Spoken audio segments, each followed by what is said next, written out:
بسم الله الرحمن الرحيم. ومن أحسن قولا ممن دعا إلى الله وعمل صالحا وقال إنني من المسلمين. إن الذين يحبون أن تشيع الفاحشة في الذين آمنوا لهم عذاب أليم في الدنيا والآخرة والله يعلم وأنتم لا تعلمون. نحمده ونستعينه ونستغفره ونعوذ بالله من شرور أنفسنا ومن سيئات أعمالنا من يهده الله فلا مضل له ومن يضلله فلا هادي له وأشهد أن لا إله إلا الله وحده لا شريك له وأشهد أن محمدا عبده ورسوله. يا أيها الذين آمنوا اتقوا الله حق تقاته ولا تموتن إلا وأنتم مسلمون. يا أيها الناس اتقوا ربكم الذي خلقكم من نفس واحدة وخلق منها زوجها وبث منهما رجالا كثيرا ونساء واتقوا الله الذي تساءلون به والأرحام إن الله كان عليكم رقيبا. يا أيها الذين آمنوا اتقوا الله وقولوا قولا سديدا يصلح لكم أعمالكم ويغفر لكم ذنوبكم ومن يطع الله ورسوله فقد فاز فوزا عظيما. أما بعد فإن خير الحديث كتاب الله وخير الهدي هدي محمد صلى الله عليه وسلم وشر الأمور محدثاتها وكل محدثة بدعة وكل بدعة ضلالة وكل ضلالة في النار. أعوذ بالله من الشيطان الرجيم. بسم الله الرحمن الرحيم. إن الذين يحبون أن تشيع الفاحشة في الذين آمنوا لهم عذاب أليم في الدنيا والآخرة والله يعلم وأنتم لا تعلمون. মহান আল্লাহর সমস্ত প্রশংসা যে আল্লাহ রাব্বুল আলামিন আমাদেরকে সৃষ্টি করেছেন তাঁর ইবাদত বন্দেগীর জন্য।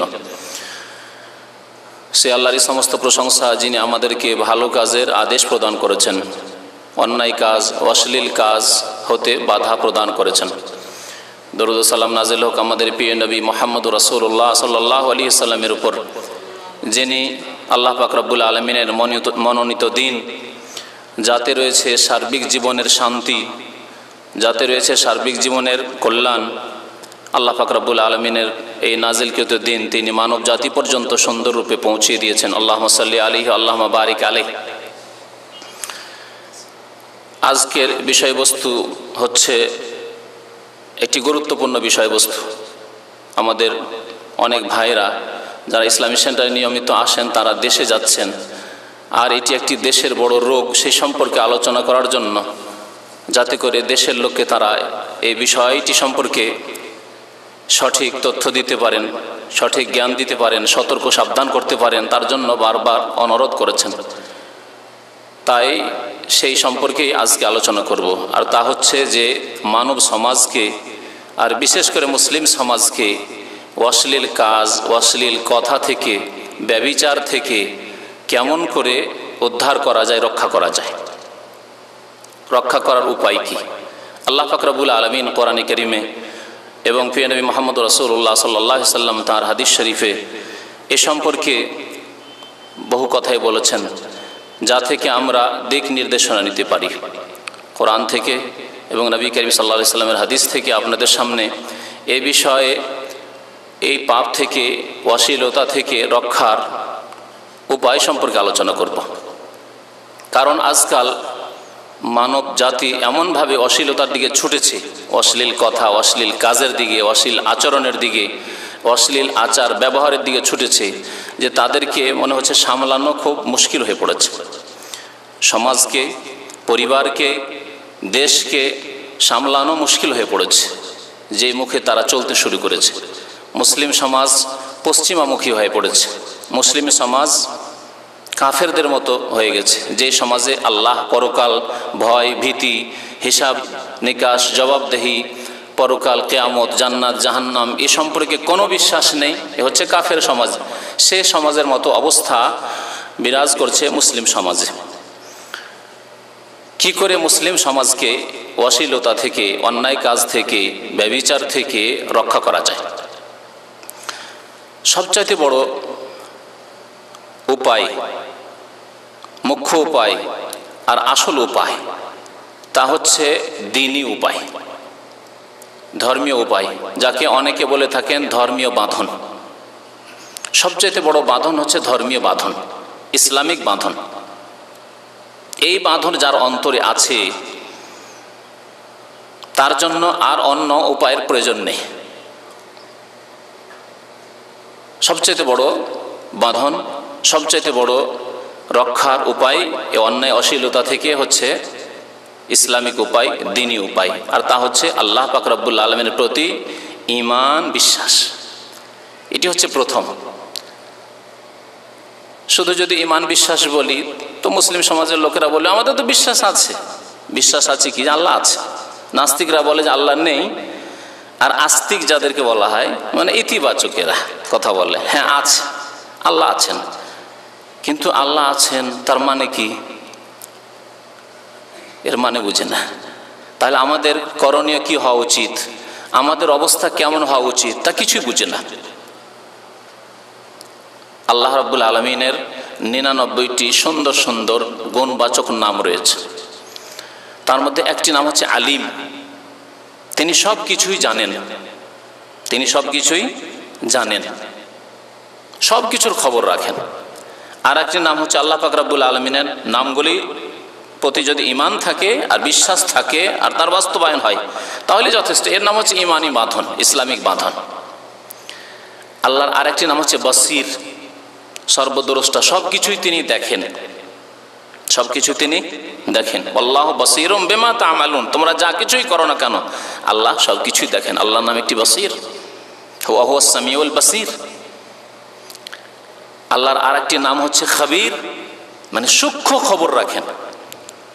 শুধু খবরই রাখেন না, সূক্ষ্ম খবর রাখেন, সূক্ষ্ম দৃষ্টি রাখেন, সূক্ষ্ম খবর রাখেন। আল্লাহ পাক রব্বুল আলামিন আরেকটা নাম হচ্ছে সামি, আল্লাহু সামিউন আলিম, সর্বশ্রোতা, সব কিছুই শোনেন। জি, ঈমানি বাঁধন। চিন্তা করুন, যদি এই ঈমানগুলি থাকে যে আল্লাহ সব কিছু জানেন, সব কিছু শোনেন, সব কিছু দেখেন, সমস্ত সূক্ষ্ম খবর রাখেন, তাহলে আল্লাহ পাক রব্বুল আলামিনের নজরের সামনে কোনো রকমের অন্যায়, অশ্লীল কাজ, পাপের কাজ, গুনহার কাজ করা যেতে পারে, যার জবাব দিতে হবে পরে, যার জন্য ধরা খেতে হবে। আজকাল সুপার মার্কেট তো যেখানে সেখানে হয়ে গেছে। সুপার মার্কেটে, হাসপাতালে, নার্সিং হোমগুলিতে ক্যামেরা লাগানো আছে, ক্যামেরা লাগানো আছে। ক্যামেরাতে বসে বসে দ্বিতীয় তলা থেকে সুপার মার্কেটে দেখছে। আপনি সুপার মার্কেটে ঘুরতে আছেন ভাবছেন যে ভালো ভালো জিনিস, আর পয়সা তো এত নেই, পকেটে ঢুকাচ্ছেন। করবেন এরকম? এরকম বেকুব লোক আজকাল সমাজে নেই। যদিও চোখের সামনে দেখতে পায় না যে ক্যামেরা লাগানো আছে কিনা, কিন্তু জানে যে সুপার মার্কেটে ক্যামেরা লাগানো আছে। আর এইরকম যদি কেউ বেকুবি করে তো এইরকম কিছু চোর ধরা পড়ছে সুপার মার্কেটে। 2 তলায় বসে ক্যামেরায় বসে দেখছে যে কে কি করছে না করছে। একজন এসে এটা উঠালো, ওটা উঠালো, পকেটে ঢুকিয়ে দিল। কাউন্টারে যেমন এসে চট করে এসে হ্যান্ডকাপ লাগিয়ে দিয়ে পুলিশ দিয়ে ধরেই দিল। বহু ঘটনা ঘটছে এরকম। তাহলে যারা জানে, জ্ঞানী মানুষ, সামান্য জ্ঞান রাখে সুপার মার্কেট সম্পর্কে, হাসপাতাল সম্পর্কে, হাসপাতালে এটা ডাক্তার নার্স অবাধ মেলামেশা, তারপরেও তারা কুকাজ করতে পারে না, কারণ তাদের খবর আছে যে ক্যামেরা লাগানো আছে। এদিক সেদিক যদি করি, একটু হাত এদিক ওদিক বাড়াই, তাহলে ধরা খেয়ে যাবে, চাকরি যাবে, মান সম্মান যাবে, সব যাবে, আসামি হইতে হবে, জেলে যেতে হবে। জি, মানুষের ক্যামেরা লাগানোতে মানুষ দেখছে, স্বামী শুনছে, সব কিছু শোনে না। যেখানে ক্যামেরা পড়ছে সেই জায়গাটাই দেখছে। সব কিছু শুনতে পায় না, সব কিছু দেখতে পায় না, সব কিছু জানতে পারে না, সূক্ষ্ম খবরও তারা রাখে না। তারপর এত সতর্ক সজাগ, আমার মতো আপনার মতো বহু মানুষ, শুধু মুসলিম নয়, মানুষ। আল্লাহ পাক রব্বুল আলামিনের গুণগুলি সম্পর্কে বললাম, কারণ খুব সংক্ষেপে বলবো, 10টি পয়েন্ট বলবো। যে অশ্লীল কাজ থেকে, ব্যভিচার থেকে, কুকাজ থেকে বেঁচে থাকার উপায়, নিজে বেঁচে থাকার উপায়, নিজের পরিবারকে বাঁচিয়ে রাখার উপায়, নিজের সমাজকে, মুসলিম সমাজকে বাঁচিয়ে রাখার উপায়, মানব সকলকে বাঁচিয়ে রাখার উপায় কি, রক্ষার উপায় কি? প্রথম উপায় হচ্ছে আল্লাহর প্রতি ঈমান। আল্লাহর প্রতি এইরকম ঈমান হইতে হবে। 99টা নামের অর্থ বুঝে যদি ওইরকম ঈমান তৈরি করেন তো হতে পারে না যে আল্লাহ পাক রব্বুল আলামিনের সামনে আপনি পাপ করতে পারেন। বাবার সামনে পারেন না, মায়ের সামনে পারেন না, বোনের সামনে পারেন না, স্ত্রীর সামনে পারেন না। যে স্ত্রীর আপনার মাঝে আর তার মাঝে কোনো পর্দা নেই, তার সামনে এইরকম পাপ করতে আপনি সাহস করেন না, পারেন না। আর আল্লাহ পাক রব্বুল আলামিনের সামনে কি করে পাপ করার সাহস, গুনাহ করার সাহস? সবচেয়ে বড় বাধা অন্যায় কাজে, অশ্লীল কাজে এবং রক্ষার উপায় হচ্ছে ঈমান বিল্লাহ, আল্লাহর প্রতি ঈমান। আল্লাহর প্রতি ঈমান হইতে হবে।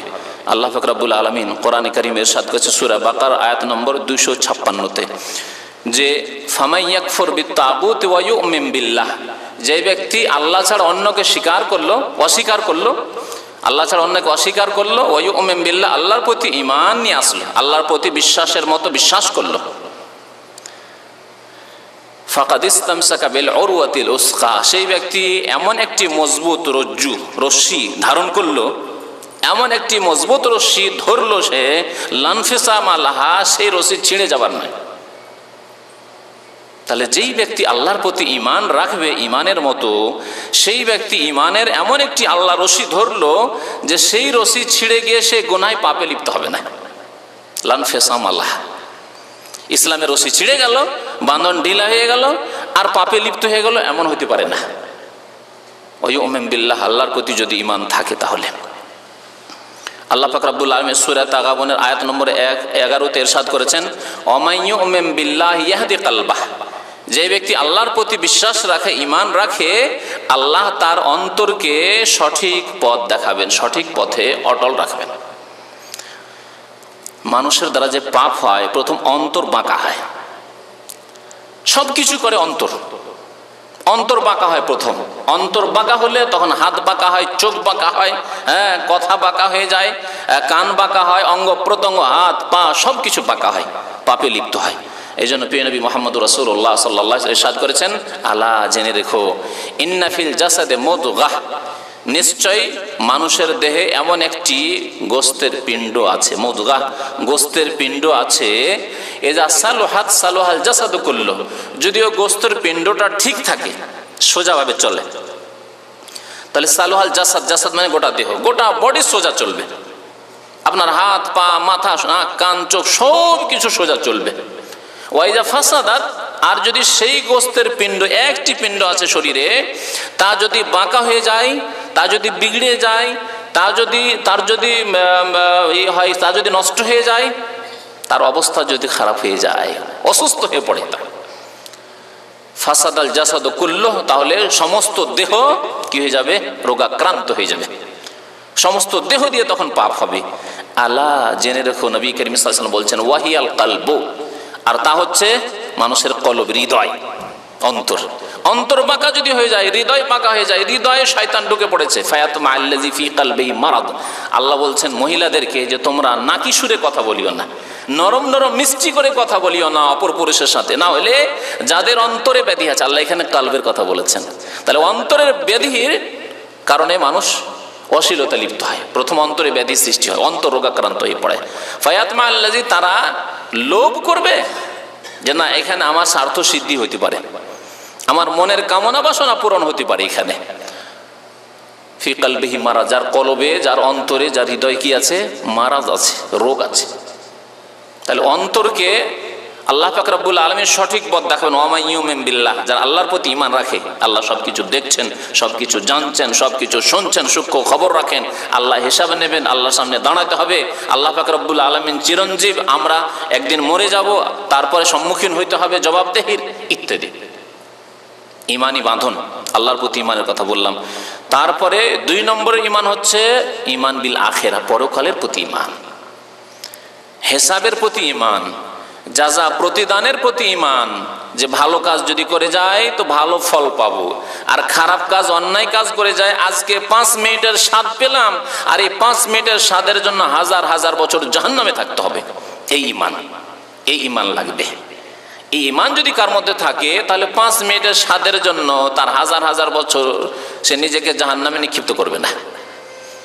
জিনা, ব্যভিচার করে, কুকাজ করে, অশ্লীলতায় ডুবে গিয়ে সে তার পরকালকে ধ্বংস করবে, এমনটা হতে পারে না।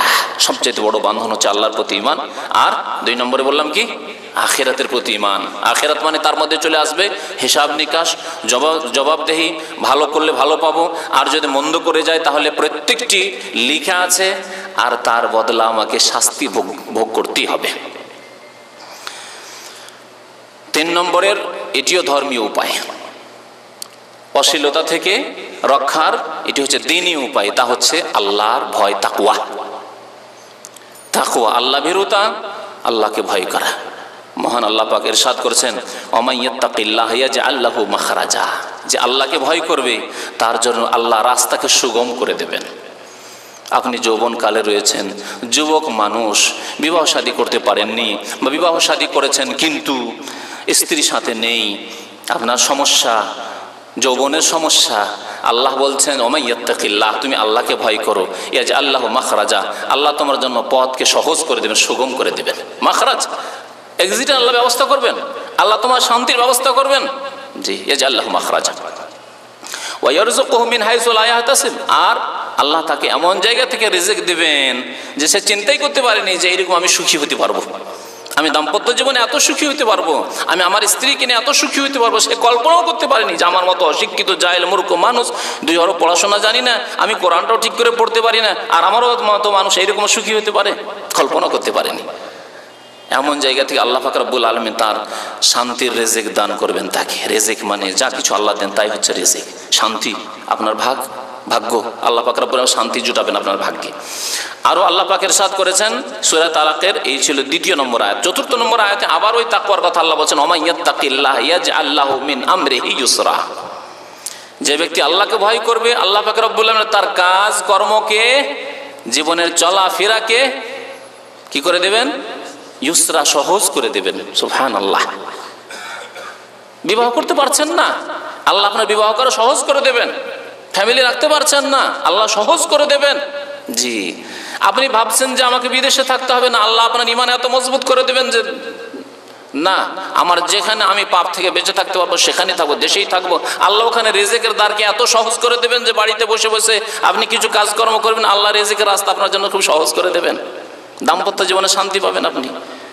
আজকালকার যুবকরা চিন্তা করে, যুবক শুধু যুবক না, বুড়ো হয়ে যায়, 40-45 বছর বয়স হয়ে যায়, তারপরও নিজেকে মনে করে যে আমি নাবালক হয়েই আছি, আর পায়ে তো দাঁড়াইতেই পারিনি, তো বিয়ে করবো কেমন করে? আল্লাহ বলছেন, ওমাইয়াত্তাকিল্লাহ, আল্লাহকে ভয় করো, ইয়াজআল লাহু মিন আমরিহি ইউসরা। 18 বছর বয়স, 15 বছর বয়সে সাবালক হয়ে গেছে, আল্লাহ তখনই তোমার জন্য বিবাহ শাদী সহজ করে দেবেন। আমর ইবনে আস রাদিয়াল্লাহু তাআলা আনহু, তার ছেলে আব্দুল্লাহর জন্ম হয় 11 বছর বয়স, সাহাবী। সেই যুগে এত অঢেল ধন সম্পদ ছিল নাকি? না, সবাই গরিব মানুষ ছিল, খেজুর খেত আর পানি খেত। 11 বছর বয়সে ছেলে জন্মে গেছে, সে তো কোনোদিন চিন্তা করেনি যে আরে বাপরে বাপ কেমন করে খাওয়াবো, নিজের পেটে তো চিন্তা করে শেষ করতে পারছি না, তো আবার ছেলেকে কেমন খাওয়াবো, আর তারপরে বিবি, ছেলে হয়েছে, তার মানে 3 জন হয়ে গেছে। হ্যাঁ, এসব চিন্তা তো করেননি, তাকওয়া অবলম্বন করেছেন, আল্লাহকে ভয়, ওমাইয়াত্তাকিল্লাহ ইয়াজআল লাহু মিন আমরিহি ইউসরা, আল্লাহ সহজ করে দিয়েছেন। সেই আমর ইবনে আস রাদিয়াল্লাহু তাআলা আনহুকে আল্লাহ পাক রব্বুল আলামিন মিসরের গভর্নর, আমির বানিয়ে দিলেন। 11 বছর বয়সে ছেলে জন্মে গেছে, 10 বছর, তার কমের পক্ষে 10 বছরে তার বিয়ে হয়েছে, 10 বছর বয়সে বিয়ে হয়ে গেছে। জি, সত্য ঘটনা, সাহাবায়ে কেরামদের জীবনের ঘটনা। আর তিনি গিয়ে মিসরের গভর্নর হয়ে যাচ্ছেন। কোথায় আল্লাহ পাক রব্বুল আলামিন পৌঁছে দিচ্ছেন। আজকাল যদি একটা ছেলে 18 বছর বয়সে বিয়ে করে, বলছে তুমি বোকা নাকি, নিজের পেটের চিন্তা নেই, তুমি বিয়ে করে ফেলেছো, এখন বাচ্চা জন্মাতে শুরু করবে, আর তোমার স্ত্রীর বয়স 14, 40-45 পর্যন্ত তো বাচ্চা দিতেই থাকবে, তাহলে 10-20টা তো হয়েই যাবে। আর যদি এরকম হয় তো খাওয়াবে কোথা থেকে তুমি? না তাকওয়া আছে, না আল্লাহর প্রতি ঈমান আছে, না পরকালের প্রতি ঈমান আছে, না তাকদীরের প্রতি ঈমান আছে, কিছুই নেই। এ হচ্ছে মুসলিম সমাজের অবস্থা, যার ফলে বিয়ে করতে সাহস হয় না। বিয়ে যখন করবেন না, আর বয়স, যৌবনের বয়স চলে যাচ্ছে, 40-এ চলে আসলো, তো আপনি কি সোজা থাকবেন? আপনার অন্তর কি সোজা থাকবে, না অন্তর রোগাক্রান্ত হয়ে যাবে? অন্তরে ব্যাধি, ফায়াতমাআল্লাযী ফি কলবিহি মারাদ, অন্তরের ব্যাধি তখন কোন দিকে পাবো, কোন দিকে খাবো, কোনখানে ছুটবো, কোনখানে গেলে কাজ হবে, কোনখানে গেলে কাজ হবে, আর শেষে কোথাও না যেতে পারলে বেশ্যাখানা তো আছে। কাউকে নিয়ে যদি উধাও নাও হইতে পারি, কারো সাথে যদি প্রেম নাও করতে পারি, গুপ্ত প্রেম, তো শেষে তো পতিতলায় আছে। আউযুবিল্লাহ। এ হচ্ছে আজকাল মানব সমাজের অবস্থা। আল্লাহ পাক রব্বুল আলামিন বলছেন ওয়া মান ইউমিন বিল্লাহি ইয়াহদি কলবাহ, যে ব্যক্তি আল্লাহর প্রতি ঈমান মজবুত করবে আল্লাহ তার অন্তরকে সোজা পথে রাখবেন, সোজা পথে রাখবেন। আর অন্তর যদি সোজা থাকে তো আপনার হাত পা চোখ সব সোজা হয়ে যাবে। চোখ এদিক সেদিক তাকাবে না, হাত এদিক ওদিক বাড়বে না, টেলিফোন উঠবে না, মোবাইল উঠবে না যে দেখি একটা মহিলা টেলিফোন করছে তো দেখি একটু কথা বলি, দেখি কে আছে, হ্যাঁ, বা একটা মহিলার নম্বর পেয়েছি তো দেখি একটু কন্ট্যাক্ট করে দেখি কে কি মন মানসিকতা রাখে। আউযুবিল্লাহ, এইসব হচ্ছে আজকালকার শয়তানি যুবকদের। আজকাল বাড়িতে টেলিফোন রাখা আর ছেলে মেয়েদেরকে মোবাইল দেওয়া সবচেয়ে বড় ফিতনা। শোনেন, যারা ছেলের বাবা হয়েছেন, মেয়ের বাবা হয়েছেন, ভালো করে ভাববেন না যে আমার ছেলে তো খুব ভালো, আরে আপনিও তো ভালো, আপনার জীবনটা তো দেখুন যে কোনখান থেকে উঠে এসেছেন। হ্যাঁ, তারপরে আপনাকেও তো আল্লাহ পাক রব্বুল আলামিন যৌন ক্ষুধা দিয়েছেন, তো যৌন ক্ষুধার জন্য আপনি কেমন অবস্থায় অতিক্রম করে আপনি 40-45 বয়সে পৌঁছেছেন, কত পেরেশানি আপনার হইতো, তো আপনার ছেলের এই হইতে পারে না, আপনার ছোট ভাইয়ের এই হইতে পারে না, আপনার মেয়ের এই হইতে পারে না। খুব সহজ মনে করছেন ব্যাপারটা, খুব সহজ। 300-400 টাকার মোবাইল দেওয়াটা খুব সহজ, কিন্তু তার পরিণামটা যে খুব ভয়াবহ সে কথা তো আমরা চিন্তা করি না। তাকওয়ার কথা বলছিলাম যে আল্লাহ পাক রব্বুল আলামিনকে ভয় করলে আল্লাহ পথকে সহজ করে দেবেন, পথকে সহজ করে দেবেন। আল্লাহ পাক রব্বুল আরো বলেছেন ইয়া আইয়ুহাল্লাযীনা আমানু, হে ঈমানদার মানুষ, ইন তাত্তাকুল্লাহ ইয়াজআল লাকুম ফুরকানা, তোমরা যদি আল্লাহকে ভয় করো তো আল্লাহ তোমাদের ন্যায় এবং অন্যায়ের মাঝে পার্থক্য করার ক্ষমতা দিয়ে দিবেন। ফুরকানান আল ফারিকু বাইনাল হাক্কি ওয়াল বাতিল, তাফসীর কারগণ বলছেন যে তোমরা যদি আল্লাহকে ভয় করো তো ইয়াজআল লাকুম ফুরকানা, আল্লাহ তোমাদেরকে ফুরকান দেবেন। ফুরকান দিবেন মানে কি? হক এবং বাতিলের মাঝে, যেমন শিরক আর ইমানের মাঝে পার্থক্য করার তৌফিক দেবেন, শিরক আর ইমান, কুফরি আর ইমান। ওই রকমই বিদআত আর সুন্নতের মাঝে পার্থক্য করার তৌফিক দিবেন। ওই রকমই আপনার সৎ জীবনযাপন, যে বিবাহ শাদী করবো, আমি সৎ জীবনযাপন করবো, সৎ চরিত্রবান হয়ে আমি জীবনযাপন করবো, সাবালক হয়েছি, আর গুপ্ত প্রেম করা, নাজায়েজ কাজ করা, অশ্লীল কাজ করা, অশ্লীল আচরণ করা, ফিল্ম দেখা, এই যে ন্যায় এবং অন্যায়, হক এবং বাতিল, ভালো এবং মন্দের মাঝে পার্থক্য করার আল্লাহ পাক রব্বুল আলামিন তৌফিক দেবেন। ইয়াজআল লাকুম ফুরকানা ওয়া ইউকাফির আনকুম সাইয়্যাতিকুম, এবং তোমাদের গুনাহ খাতা আল্লাহ মাফ করে দেবেন, মার্জনা করে দেবেন। ওয়া ইয়াগফির লাকুম, আল্লাহ তোমাদেরকে মাফ করে দেবেন, তোমাদের গুনাহ মোচন করে দেবেন এবং মাফ করে দেবেন। আল্লাহু যুল ফাযলিল আযীম, সূরা আনফালের আয়াত নম্বর 29। তো এসব আয়াত দ্বারা বোঝা যায় যে এগুলো হচ্ছে ইমানি বাঁধন। যে ইমানি বাঁধনের কথা বলছেন, সবচাইতে বড় বাঁধন, দুনিয়ার কোনো বাঁধন দিয়ে মানুষকে বেঁধে রাখা যায় না পাপ থেকে, কিন্তু ইমানি বাঁধন এমন এক বাঁধন যেই বাঁধন দিয়ে খুব সহজে বেঁধে রাখা যায়, আর সেই বাঁধন তার অন্তরে আছে। তাহলে অন্তরের বাঁধন, ইমানি বাঁধনকে খুব মজবুত করতে হবে, তাকওয়ার বাঁধনকে খুব মজবুত করতে হবে, আল্লাহর প্রতি ইমানকে খুব মজবুত করতে হবে, পরকালের প্রতি হিসাব নিকাশ জবাবদেহির চিন্তাশীল হইতে হবে। ইউসুফ আলাইহিস সালাম, তার মতো সুবর্ণ সুযোগ কি আর কেউ পেয়েছে পৃথিবীতে? পাপ করার, অশ্লীল কাজ করার, ব্যভিচার কুকাজ করার, রাজমহলে, হ্যাঁ, রাজপ্রাসাদে, আর তারপরে রাজাও নেই, আর রানীর কে খোঁজ খবর রাখে? রানী যে কি অবস্থায় দিন রাত কাটায় কে খোঁজ খবর রাখে? রানীর কাছেও রাজাকে পারমিশন নিতে হয়, রানীতে যেমন তেমন না। হ্যাঁ, সেই রানী বলছে হেই তালাক, এসো। সূরা ইউসুফ আল্লাহ বলছেন হেই তালাক, আরে এসো ইউসুফ, তোমার জন্য আমি ব্যতিব্যস্ত। কালা মাআযাল্লাহ, আল্লাহর পানাহ চাইছেন। ইন্নাহু রাব্বি আহসানা মাসওয়ায়া, তিনি তো আমার রব, তিনি এত সুন্দর করে আমাকে লালন পালন করলেন। কোথায় কূপে আমি পড়ে মরছিলাম, আমাকে মেরে দিয়ে চলে গেছিল, আমার ভাইরা বলেছিল যে মারা গেছে, আব্বাকে বলেছিল ওয়াকালাহু যিব, নেকড়ে বাঘে খেয়ে নিয়েছে, আর সেখান থেকে আল্লাহ পাক রব্বুল আলামিন উঠিয়ে কোথায় দাস হলাম, কোথায় চাকর হলাম, আমাকে কেনলো লোকেরা, বিক্রি করলো বাজারে গোলাম কৃতদাস করে, আর আল্লাহ পাক রব্বুল আলামিন এখন রাজমহলে, এই রাজপ্রাসাদে আমাকে পৌঁছে দিয়েছেন, এত সম্মানিত আহসানা মাসওয়ায়া। ইন্নাহু লা ইউফলিহুজ জালিমুন, এরপরে যদি জুলুম করি আল্লাহ জালেমকে কোনোদিন মুক্তি দেবেন না। আল্লাহু আকবার, কত বড় বাঁধন! এ হচ্ছে ইমানি বাঁধন। তাহলে আমাদের অন্তর ইমানি বাঁধন, আল্লাহ ভীরুতার বাঁধন, তাকওয়ার বাঁধন সবচেয়ে বড় মজবুত হইতে হবে। ব্যক্তি পর্যায়ে আমার আপনার, আপনি একজন অভিভাবক হিসাবে আপনার স্ত্রীর, আপনার ছেলে মেয়েদের যেন ইমানি বাঁধন মজবুত হয়, যেন ইমানি তরবিয়ত করতে হবে। আপনার পরিবারের, আপনার সমাজের ইমানি বাঁধন মজবুত হইতে হবে। আজকাল মুসলিম সমাজে ইমানি বাঁধন দুর্বল হয়ে গেছে। হ্রাস পেয়ে যায়নি, একবারে নেই এমন হয়নি, কিন্তু দুর্বল হয়ে গেছে।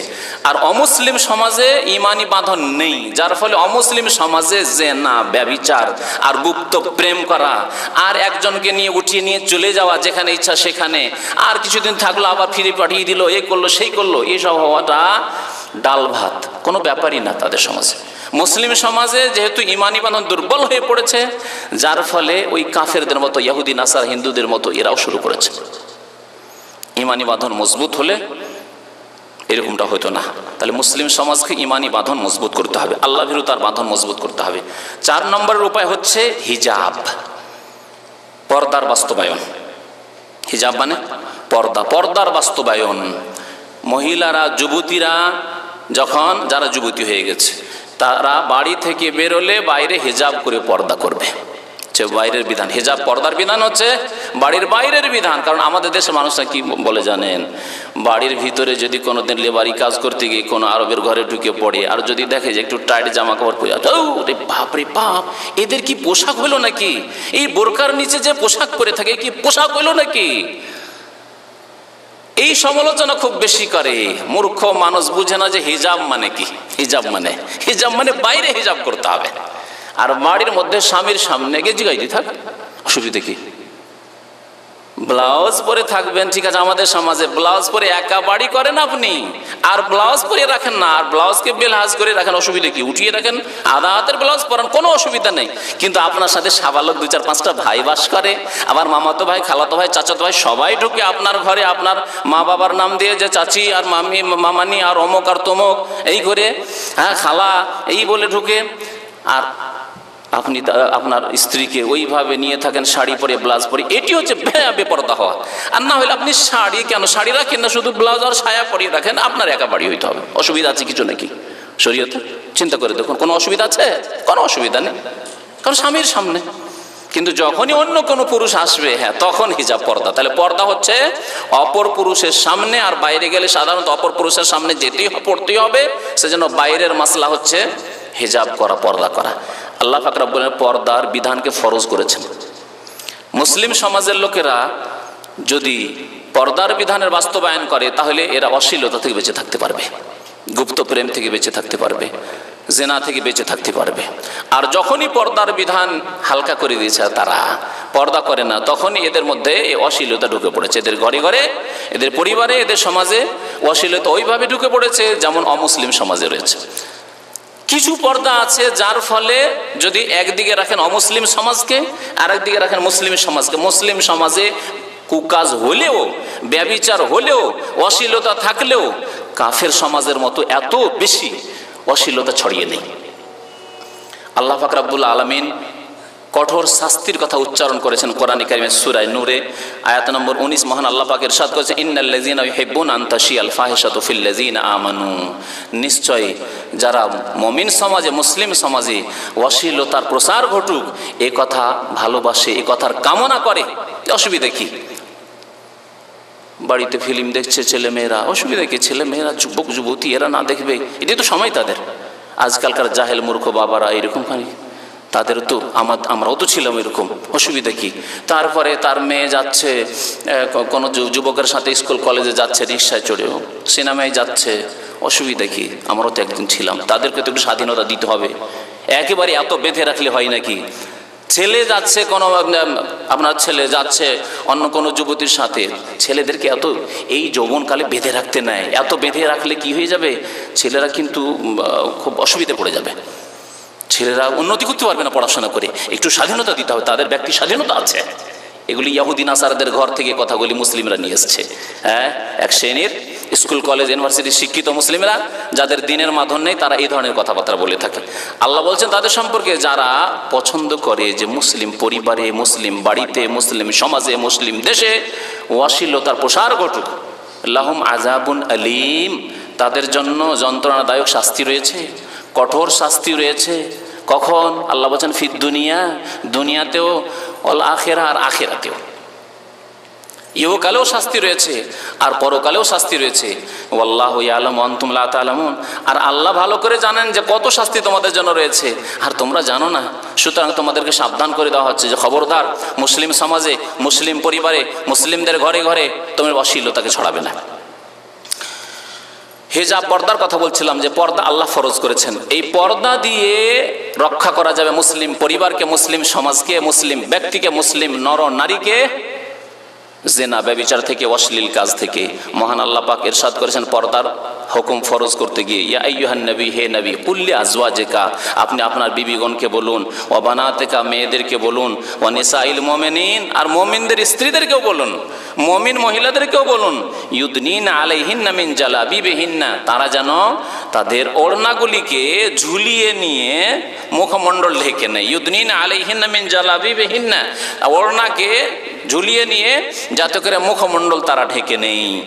যালিকা আদনা ইউরাফনা, এই পর্দার বাস্তবায়ন, হিজাবের বাস্তবায়ন করলে কি হবে?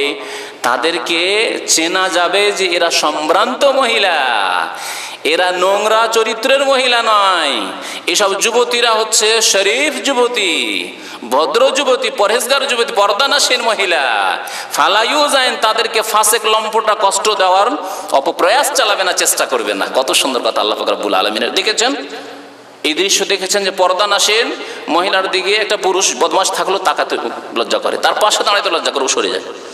কিন্তু বেহায়া বেপরদা মহিলা দেখলে আরো ঘনিয়ে বসে, হ্যাঁ ঘনিয়ে বসে কথা বলার জন্য। হ্যাঁ, কোথায় বাড়ি আপনার? কোথায় বাড়ি আপনার? কোন ডিস্ট্রিক্ট, কোন থানায়, কোন গ্রামে, কে আপনার, কি হলো, আপনার বাবার নাম কি, এসব বলা। পর্দানাসীন একটা মহিলার সাথে এরকম বলা আর সাহস করতে পারবে? কখনো পারবে না। যালিকা আদনা ইউরাফনা, তাদেরকে চেনে নেবে যে এরা শরীফ, ভদ্র মহিলা, মুমিনা, পরহেজগার মহিলা। সুতরাং ফালায়ু যায়েন, তাদেরকে কষ্ট দেওয়ার সাহস করবে না। ওয়াকান আল্লাহু গফুরুর রহিমা, সূরা আহজাব আয়াত নম্বর 59। এই আয়াত নাজেল হওয়ার পরে সাহাবিয়াদের কথা, কারণ অনেকে বলে যেন চেহারার পর্দা নেই। পর্দা আছে, মাথার পর্দা আছে, চুলের পর্দা আছে, অঙ্গ প্রত্যঙ্গের পর্দা আছে, চেহারার হাতের পর্দা নেই। তাই এই হাদিসটা বলি, যখন এই আয়াত নাজেল হলো, সাহাবিয়াতরা মানে সাহাবি মহিলারা, তারা তখন তো আর এত এই যে চিকন কাপড়, পাতলা কাপড় ছিল না যা দিয়ে ওড়না বানানো যাবে, দেখা যাবে। হ্যাঁ, 2-3টা সামনে ডবল করে 3 ডবল করে থাকলেও দেখা যাবে, এমন তো ছিল না, মোটা কাপড় ছিল। তো মোটা কাপড় দিয়ে কি করা হয়তো, ঝুলিয়ে নেওয়া হয়তো, ঝুলিয়ে নিয়ে একটা চোখ খুলে রাখতেন তারা, একটা চোখ খুলে রাখতেন দেখার জন্য, শুধু এইভাবে, যে যাতে করে চেহারাটা ঢেকে যায়, একটা চোখ দেখা যায়। আগের বুড়ি মহিলাদেরকে দেখেছেন, বড় বড় লম্বা লম্বা চাদর আমরা দেখেছি, দাদি নানিদেরকে দেখেছি, ও লম্বা লম্বা চাদর একবার নিচ পর্যন্ত, আর ওই চাদরগুলিকে এমন করে পরে তারা হাঁটতেন আর রাস্তার কিনারা কিনারা হাঁটতেন। এইটি হচ্ছে শরীয়ত সম্মত। এই আয়াত নাযিল হওয়ার পরে সাহাবিয়াতরা এইভাবে আয়াতের উপর আমল করেছেন। আল্লাহ পাক রব্বুল আরও বলেছেন যে ইয়া নিসা আন-নবী লাস্তুন্না কাআহাদিম মিনান নিসা, হে নবীর স্ত্রীগণ, নবীর বিবিগণ, তাহলে যদি সম্মানিত আপনি হন, নবীর মতো নবীর অনুসারী হন, তাহলে আপনাকে আপনার স্ত্রীকে ওইরকম হইতে হবে। লাস্তুন্না কাআহাদিম মিনান নিসা, তোমরা অন্যান্য মহিলাদের মতো নও। তাহলে হে মুসলিম, আপনাদের মহিলারা, আপনাদের স্ত্রীরা, আপনাদের বোনেরা ইহুদি নাসারাদের মহিলাদের মতো নয়। জি, লাস্তুন্না কাআহাদিম মিনান নিসা ইন ইত্তাকাইতুন্না, তোমরা যদি আল্লাহকে ভয় করো, ফালা তাখযানা বিল কওলি, তাহলে তোমরা মিষ্টি সুরে কোনো পুরুষের সাথে কথা বলবে না। অপর পুরুষের সাথে, যারা মাহারাম নয়, যাদের সাথে স্থায়ীভাবে বিবাহ হারাম নয়, বরং কোনোদিন বিবাহ হালাল হতে পারে, এখন হালাল না হলেও, তাদের সাথে তোমরা নাকি সুরে কথা বলবে না, মিষ্টি সুরে কথা বলবে না। ফায়াতমা আল্লাযী ফী কলবিহি মারাদ, যদি এইরকম করো, মিষ্টি সুরে কথা বলো, ভাই কেমন আছেন, ভাই অনেক দিন থেকে দেখিনি আপনাকে, আপনি আসেন শুধু আপনার ভাইয়ের সাথে কথা বলে চলে যান, আমাদের খোঁজ খবর নিতে হবে না। হ্যাঁ, আপনার ভাই নাই সে কি আমরা নেই? লা হাওলা ওয়ালা কুওয়াতা ইল্লা বিল্লাহ। ভাই বিদেশে আছে, এসছেন বিদেশে, আর আপনার স্ত্রী এভাবে কথা বলছে আপনার বন্ধুকে, যে ভাই কি হইলো, আপনার ভাই নয় বিদেশে গেছে, তো আমরা খাওয়াইতে পারবো না? লা হাওলা ওয়ালা কুওয়াতা ইল্লা বিল্লাহ। এগুলো হচ্ছে মুসলিম সমাজের কথা। আল্লাহ বলছে ফালা তাখযানা বিল কওল, খবরদার তোমরা এরকম মিষ্টি সুরে কথা বলবে না। কোথাও যদি বলতে হয়, টেলিফোন করে, কেমন আছেন ভাই, ভালো আছেন, হয়ে গেল, যথেষ্ট। হ্যাঁ ভাই কখন আসবেন, ঠিক আছে জবাব দেন, যেটা প্রশ্ন করা হচ্ছে তার উত্তর দিয়ে দেন, বাস হয়ে গেল, রেখে দেন। আর কথাকে বাড়াইতে থাকলেন, কথাতে হ্যাঁ সরষা থেকে তেল বের করার মতো যদি কথা এরকম বের করতে থাকেন, তো শয়তান তো সুযোগ নেবে আর অন্তরকে ব্যতিগ্রস্ত করে দেবে। আল্লাহ বলছেন ফালা তাখযানা বিল কওল, মিষ্টি সুরে কথা বলবে না হে মহিলারা। মুসলিম মহিলারা তোমরা এরকম কাজ করবে না, কাফেরদের মতো আজকাল প্রচার মাধ্যমে দেখে কাফেরদের কাছে কথা বলতে শিখে, কথা বলার অ্যাক্টিং শিখে, যে দেখো ইহুদি খ্রিস্টানদের মহিলারা, হিন্দু মহিলারা এইভাবে কথা বলতে পারে, দেখো প্রচার মাধ্যমগুলিতে যে প্রোগ্রাম নাটকগুলি হচ্ছে তাতে দেখো। আর আমরা কথা বলতে জানি না, আমাদের স্ত্রীরা কথা বলতে পারে না, আমাদের বোনেরা কথা বলতে পারে, কে কেমন কথা হইলো? কথা বলতে শিখতে হবে, কথা বলতে শিখাচ্ছে এসব দিয়ে। হ্যাঁ, ফাসেকা ফাজেরাদের মতো, পাপিষ্টদের মতো। আল্লাহ কুলনা কওলাম মারুফা, ভালো কথা বলো, প্রয়োজনীয় কথা, মারুফা, যে কথাগুলি বলা জরুরি, একটা প্রশ্ন করা হয়েছে তার উত্তর দেওয়া জরুরি, ততটুকু কথা বলো। সূরা আহজাবের আয়াত নম্বর 32। 5 নম্বরের উপায়, সময় তার থেমে থাকছে না, এই জন্য খুব সংক্ষেপে করেছি। 5 নম্বরের উপায় মুসলিম সমাজকে অশ্লীল কাজ থেকে, অশ্লীল কথা থেকে, অশ্লীল আচরণ থেকে রক্ষা করার, তা হচ্ছে যে জীবনের প্রত্যেকটি ক্ষেত্রে, বিশেষ করে শিক্ষা অঙ্গনে, কর্মক্ষেত্রে, আরও বিভিন্ন যে ক্ষেত্র রয়েছে সেসব ক্ষেত্রে যুবক যুবতী, নারী পুরুষের যে অবাধ মেলামেশা আজকাল পৃথিবীতে, তা থেকে বেঁচে থাকতে হবে। তা থেকে নিজেকে বাঁচিয়ে রাখতে হবে, নিজের পরিবারকে বাঁচিয়ে রাখতে হবে, নিজের ছেলে মেয়েদেরকে বাঁচিয়ে রাখতে হবে, নিজের সমাজকে বাঁচিয়ে রাখতে হবে, নিজের দেশবাসীকে বাঁচাতে হবে, মুসলিম সমাজকে বাঁচাতে হবে।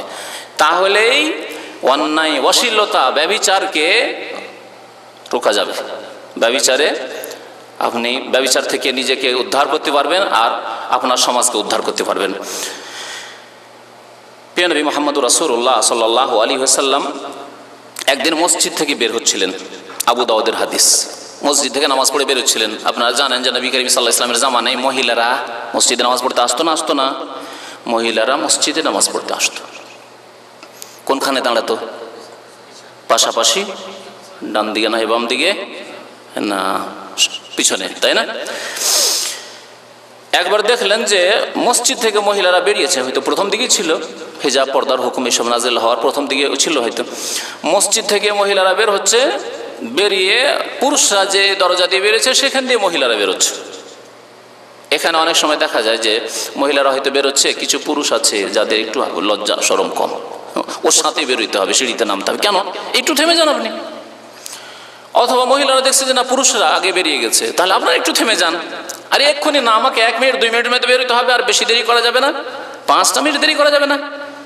অবশ্যই এটি হচ্ছে শরীয়তের তালিম, শরীয়তের শিক্ষা। নবী করিম সাল্লাল্লাহু আলাইহি ওয়াসাল্লাম ওয়া খারিজুন মিনাল মসজিদ, মসজিদ থেকে বের হচ্ছিলেন, ফাখতালাতার রিজালু মান নিসা, মহিলাদের সাথে পুরুষরা একাকার হয়ে গেছে, পুরুষরাও বেরোচ্ছে দরজাতে, মহিলারাও বেরোচ্ছে, এরকম হয়ে গেছে ফির তারিখ রাস্তায়। ফাকালা রাসূলুল্লাহ সাল্লাল্লাহু আলাইহি ওয়াসাল্লাম, নবী করিম সাল্লাল্লাহু আলাইহি ওয়াসাল্লাম বললেন লিন নিসা, মহিলাদেরকে সম্বোধন করে বিশেষ করে, ইস্তাখিরনা, তোমরা পিছনে সরে যাও, তোমরা পিছনে সরে যাও, রাস্তার সদর রাস্তা দিয়ে তোমরা চলবে না, তোমরা হয় থেমে যাও আর না হলে রাস্তার কিনারা কিনারা চলো। তোমরা ইস্তাখিরনা, তোমরা পিছনে সরে যাও বা রাস্তার এক কিনারায় হয়ে যাও। ফাইন্নাহু লাইসা লাকুন্না আন তাহকুকনাত তারিক, তোমাদের জন্য জায়েজ নয় যে তোমরা সদর রাস্তা দিয়ে চলবে। সদর রাস্তা তো বুঝছেন না, মধ্য রাস্তা দিয়ে, ডানে বামেও চলা যায়, আর মধ্য রাস্তা দিয়ে চলবে, এটি তোমাদের কাজ নয়, তোমাদের জন্য জায়েজ নয়। আলাইকুন্না বিহাফাতিত তারিক, তোমরা অবশ্যই চলবে রাস্তার কিনারা দিয়ে, রাস্তার কিনারা দিয়ে, রাস্তার কিনারা কিনারা তোমরা চলবে। ফাকানাতিল মারআতু তালতাসিকু বিল জিদার, দেখেন নবী করিম সাল্লাল্লাহু আলাইহি ওয়াসাল্লামের একটি ফরমান, শুধু একটি আদেশ। সাহাবিয়াত মহিলারা মাসলা জানতেন না যে এইরকম করে আমরা সদর রাস্তা দিয়ে বেরিয়ে যেতে পারবো না, প্রথম জানছেন, শুনছেন নবী করিম সাল্লাল্লাহু আলাইহি ওয়াসাল্লাম থেকে। সাথেই মহিলারা এত রাস্তার কিনারায় হয়ে যাচ্ছেন যে রাস্তার কিনারায় কঞ্চির বেড়া টেড়া, আমাদের দেশে দেখেছেন তো গ্রাম অঞ্চলে কঞ্চির বেড়া থাকে, কাঁটার বেড়া দেওয়া থাকে, অনেক সময় তো কাঁটা রাখা আছে হয়তো, বা কাঁটার বেড়া দেওয়া আছে। ফাকানাতিল মারআতু তালতাসিকু বিল জিদার, মহিলারা রাস্তার কিনারা দিয়ে চলতে গিয়ে এত বেশি কিনারা ধরেছে যে তাদের কাপড়গুলি দেওয়ালে বা কাঁটার বেড়াতে লেগে যাচ্ছে, এই অবস্থা। হাত্তা ইন্না সাওবাহা লা ইয়াতাআল্লাকু বিল জিদার মিন লুসুকিহা বিহি, এমনকি কাপড় অনেক সময় বেঁধে যাচ্ছে কাঁটায় বা বেড়ায়। হ্যাঁ, খেজুরের বেড়া ছিল সেই যুগে বেশি, কেন খেজুরের ডাল খুব বেশি মদিনায়, তো খেজুরের কাঁটায় বা খেজুরের পাতায় মহিলাদের কাপড় লেগে যাচ্ছে, এত কিনারা দিয়ে তারা চলছেন। এইভাবে সাহাবিয়াত মহিলারা নবী করিম সাল্লাল্লাহু আলাইহি ওয়াসাল্লামের এই ফরমানের বাস্তবায়ন করতে লাগলেন। আজকাল রাস্তাঘাটে চলতে গিয়ে যদি দিনদার পুরুষ হন আপনি, তো আপনাকে পর্দা করতে হচ্ছে, রাস্তা ছেড়ে পালাইতে হচ্ছে। দিশা পাবেন না যে কোন দিকে পালাবো। যদি বাপরে সামনে দিয়ে একবারে সদর রাস্তা দিয়ে চলে আসছে বুক ফুলিয়ে মহিলারা, তো যাবো কোন দিকে? হয় এদিকে পালান, না হয় ওইদিকে পালান, না হলে আপনি বসে যান। আমাদের এক শেখ এখানে বলছিলেন যে কিছুদিন আগে, বেশি দিন না, শেখুল ইসলাম মোহাম্মদ আব্দুল্লাহ রহমতুল্লাহ আলের দাওয়াতের বরকত, এই কুসংস্কারের পরে এই আরব জগতে এই দাওয়াতের বরকত, নবী সাল্লাল্লাহু আলাইহি ওয়াসাল্লামের জামানার বরকত, সাহাবায়ে কেরাম, তাবেঈন, তাবাতামের যুগের তো বরকত ছিল। তারপরে কুসংস্কার, এখানে শিরক বিদআত আর বেহায়াই বেপরদাই খুব চলে এসেছিল। তারপরে এই যে দাওয়াতের কাজ এই সৌদি আরবে যখন হতে লাগলো, তো মহিলারা আজকে থেকে 30-40 বছর আগের কথা বলছিলেন তিনি, যে মহিলারা যখন দেখতেন বৃদ্ধা মহিলা 60 বছর, 70 বছর, 80 বছর বয়স, যখন দেখতেন কোনো পুরুষ লোক আসছে তখন চট করে বসে যেতেন রাস্তায়, বোরকা পরে আছেন, তারপর চট করে বসে যেতেন, যাতে করে দেখতেন না যাবে কেমন করে চলছে, আরে মহিলা চলছে। এখানকার ঘটনা, বসে যেতেন তারা। বাজার করা তো দূরের কথা, রাস্তাঘাটে চলা, সদর রাস্তা দিয়ে চলা তো দূরের কথা, আর গিয়ে দোকানদারের সাথে কথা বলা তো দূরের কথা, ওইসব দূরে রাখেন। কোনো পুরুষ লোক সামনে আসছে দেখেই চট করে বসে যেতেন, যেমন পেশাব পায়খানা করতে বসে যায়, চট করে পর্দার সাথে কালো বোরকাতে তাতে নিয়ে বসে গেল। যখন পুরুষ লোকরা চলে গেল অনেক দূরে, তখন উঠে হাঁটা শুরু করেছে। জি, এই ছিল ইসলাম, এই ছিল তাকওয়া, এই ছিল পরেজগার, এই ছিল হিজাব, পর্দা। নবী করিম সাল্লাল্লাহু আলাইহি ওয়াসাল্লাম নামাজের ক্ষেত্রে, ইবাদতের ক্ষেত্রে মানুষ যখন ইবাদত বন্দী করার জন্য মসজিদে যায়, তখন শয়তান অনেক দূরে থাকে, অন্তর থেকে থাকে না, শয়তান অনেক দূরে থাকে, সুযোগ পায় না হয়তো। তারপরেও নবী করিম সাল্লাল্লাহু আলাইহি ওয়াসাল্লাম এখানেও নারী এবং পুরুষকে একসাথে হওয়া, বরং কাছাকাছি হওয়াকে জঘন্য বলেছেন। একসাথে হওয়া তো হারাম, এমনকি কাছাকাছি হওয়াকে জঘন্য বলেছেন। দূরে থাকবে মহিলারা, পুরুষদের থেকে কি থাকবে? দূরে থাকবে। নবী করিম সাল্লাল্লাহু আলাইহি ওয়াসাল্লামের হাদিস শুনেছেন, কিন্তু এই ক্ষেত্রে শুনেন যে অবাধ মেলামেশা যে হারাম শরীয়তে, শিক্ষা অঙ্গনে প্রাইমারি থেকে অবাধ মেলামেশা, এখান থেকে ট্রেনিং হয়ে গেল যে ছেলে মেয়ে আমরা একসাথে পড়ি, তারপরে গিয়ে মাধ্যমিক পর্যন্ত তাও হইল, তারপরে কলেজে গিয়ে হারি এখানে আবার চোখে চোখ মিলিয়ে কথা বলবে, আবার এইভাবে কথা বলার কি আছে? ওটা তো প্রাইমারিতে নয় হয়তো একটু, কিন্তু এখন তো চোখে চোখ মিলিয়ে কথা বলতে হবে, আবার একেবারে হ্যাঁ, চেহারার দিকে চেহারা মিলিয়ে কথা বলতে হবে, দেখে কথা বলতে হবে। তারপরে যদি ডাক্তারি আর ইঞ্জিনিয়ারিং পড়ে তাহলে তো আর বলার কিছু নেই। তাহলে আজকালকার ফাসেক নারী পুরুষরা কি বলে, আসল পর্দা হচ্ছে অন্তরের পর্দা, কাপড়ের পর্দা আবার কি? আসল পর্দা হচ্ছে অন্তরের পর্দা। অন্তরের পর্দা কি টিকে থাকবে? শয়তান লেগে আছে। অন্তরের বাঁধন ইমানি বাঁধন আছে, কিন্তু ইমানি বাঁধনকে ধ্বংস করার জন্য লেগে আছে। দেখছেন যে বিল্ডিং ভাঙছে, দেখেন এত মজবুত বিল্ডিংকে ভেঙে ফেলে দিল কিছুক্ষণের মধ্যে, আপনার যে দরজা তৈরি করবে। তো আপনার আমার ইমান যে মজবুত আছে, একে কিন্তু শয়তান ভাঙতে আছে, পারে না, কিন্তু চেষ্টা করছে। যখন আপনি বলবেন যে আসল পর্দা হচ্ছে অন্তরের পর্দা, হ্যাঁ, আমার যদি অন্তর মজবুত থাকে তা আমার মুষ্টি কে খুলতে পারে? আমাদের দেশে জাহেল মূর্খ মহিলারা বলে, আরে আমার অন্তর যদি মজবুত থাকে তো কে আমার মুষ্টি খুলতে পারে? তার মানে আমার সতীত্ব কে নষ্ট করতে পারে? সতীত্ব ওই বলি শয়তান লেগে আছে নষ্ট করার জন্য। আমার ছেলে যদি মজবুত হয়, আমি ভালো করে লালন পালন করেছি, আমার ছেলেকে কে বিভ্রান্ত করতে পারে? কোন যুবক পারে? কেউ পারে না, হতেই পারে না। জি, শয়তান লেগে আছে, মারতে আছে। একটা যতই শক্ত জিনিস হোক, একবারে ভাঙবে না, 2 বারে 10 বারে হয়তো ভাঙবে না, মারতে থাকেন 20 বার 30 বার মারার পরে ভেঙে যাবে, ভাঙবে না। ওই রকমই মানুষের ইমান, ওই রকম মানুষের ইমান। একদিন আপনার মেয়ে খারাপ হয় না, 2 দিনে 3 দিনে 10 দিনে হয়তো খারাপ হয় না, কিন্তু 10-20 দিন যেতে একসাথে পড়াশোনা করতে করতে, স্কুল কলেজ ইউনিভার্সিটিতে পড়াশোনা করতে করতে, তখন আর বাবাকে আসামি বানিয়ে ছাড়বো। বাবা বিয়ে দেবে না, গরিব ছেলে হয়তো, আর মেয়ে দেখছে যে আমার বাবা তো রাজি হবে না, বিয়ে দেবে না, আচ্ছা ঠিক আছে চলো না। কোর্টে গিয়ে কত ঘটনা, এগুলো চোখে দেখা ঘটনার কথা বলছি। গিয়েছে বাবা গিয়ে কেস করেছে যে আমার মেয়েকে আমি উদ্ধার করতে চাই, আমার মেয়েকে এই ছেলের সাথে বিয়ে দেবো না। তখন ওই মেয়ে কি বলছে, এ হচ্ছে ডাকাত, এটা আমার বাবা নয়, ডাকাত, আমাকে হরণ করে নিয়ে যাবে সেজন্য এসছে, আমাকে নিয়ে যাওয়ার জন্য। আমার বয়স 22 বছর হয়ে গেছে, আমার স্বাধীনতা আছে, আমি বিয়ে করবো একে, যে আমার স্বামী আর হচ্ছে ডাকাত। বরং একটি ঘটনা জানি, তখন আমি মাদ্রাসায় শিক্ষকতা করতাম এখানে আসার আগে। তার মেয়ে এইভাবে চলে গেছে, যাওয়ার পরে সে আবার দাড়িওয়ালা মানুষ, ধার্মিক মানুষ, মানে ইসলামে জাহিরি যেটা ধার্মিক বলা হয়, নামাজি মানুষ। আর তার মেয়ে এইভাবে গ্রামের এক যুবকের সাথে চলে গেছে, পালিয়ে গেছে। তারপরে কেস করতে গিয়েছে থানায় যখন কেসে গিয়েছে তখন বলছে ব্যাপারটা কি, ব্যাপারটা লোকেরা বলল, আর মেয়ে বলছে যে আমার বয়স 22 বছরের বেশি, ছেলে যুবক, মেয়ে যুবতী, আমরা বিয়ে করব, আমার বাবা আমাদের ব্যক্তি স্বাধীনতায় বাধা দিচ্ছে, আমাদের এই স্বাধীনতায় বাধা দিচ্ছে। পুলিশ এসে কি করলো, গাড়িতে করে উঠিয়ে অ্যারেস্ট করে নিয়ে বাবাকে নিয়ে চলে গেল। ছেলে মেয়েকে ছেড়ে দিলে যে তোমাদের স্বাধীনতা আছে, তোমরা বিয়ে করো, তোমাদের স্বাধীনতায় কেন বাধা দিবে, আর বাবাকে উঠিয়ে নিয়ে চলে গেল। কয়েক ঘন্টা রাখার পরে মান সম্মানের ব্যাপার, গ্রামের লোক গিয়ে ওই বাবাকে ছাড়িয়ে নিয়ে আসলে। আর যাবে কোথায় মেয়েকে উদ্ধার করতে? হিন্দু সমাজের কথা বলছি না, ইহুদি খ্রিস্টানদের কথা বলছি না, মুসলিম সমাজের কথা বলছি, দাড়িওয়ালা নামাজিদের বাড়ির কথা বলছি। জি, কারণ আগেই আপনি ভুল করেছেন, শয়তান আঘাত করে করে করে ইমানকে ধ্বংস করে দিয়েছে। আপনার ইমান আর অন্তরে আপনার মেয়ের নেই, আপনার ছেলের অন্তরে ইমান নেই। এখন আপনি রক্ষা করবেন কি করে? এখন রক্ষা করার জন্য যাচ্ছেন যে আমি মেয়েকে রক্ষা করবো, মেয়েকে যেতে দেবো না, এইভাবে আমরা ভালো করে অনুষ্ঠান করে বিয়ে শাদী দেবো, হবে না। কেন? ইমানকে ধ্বংস করে ফেলেছে শয়তানে।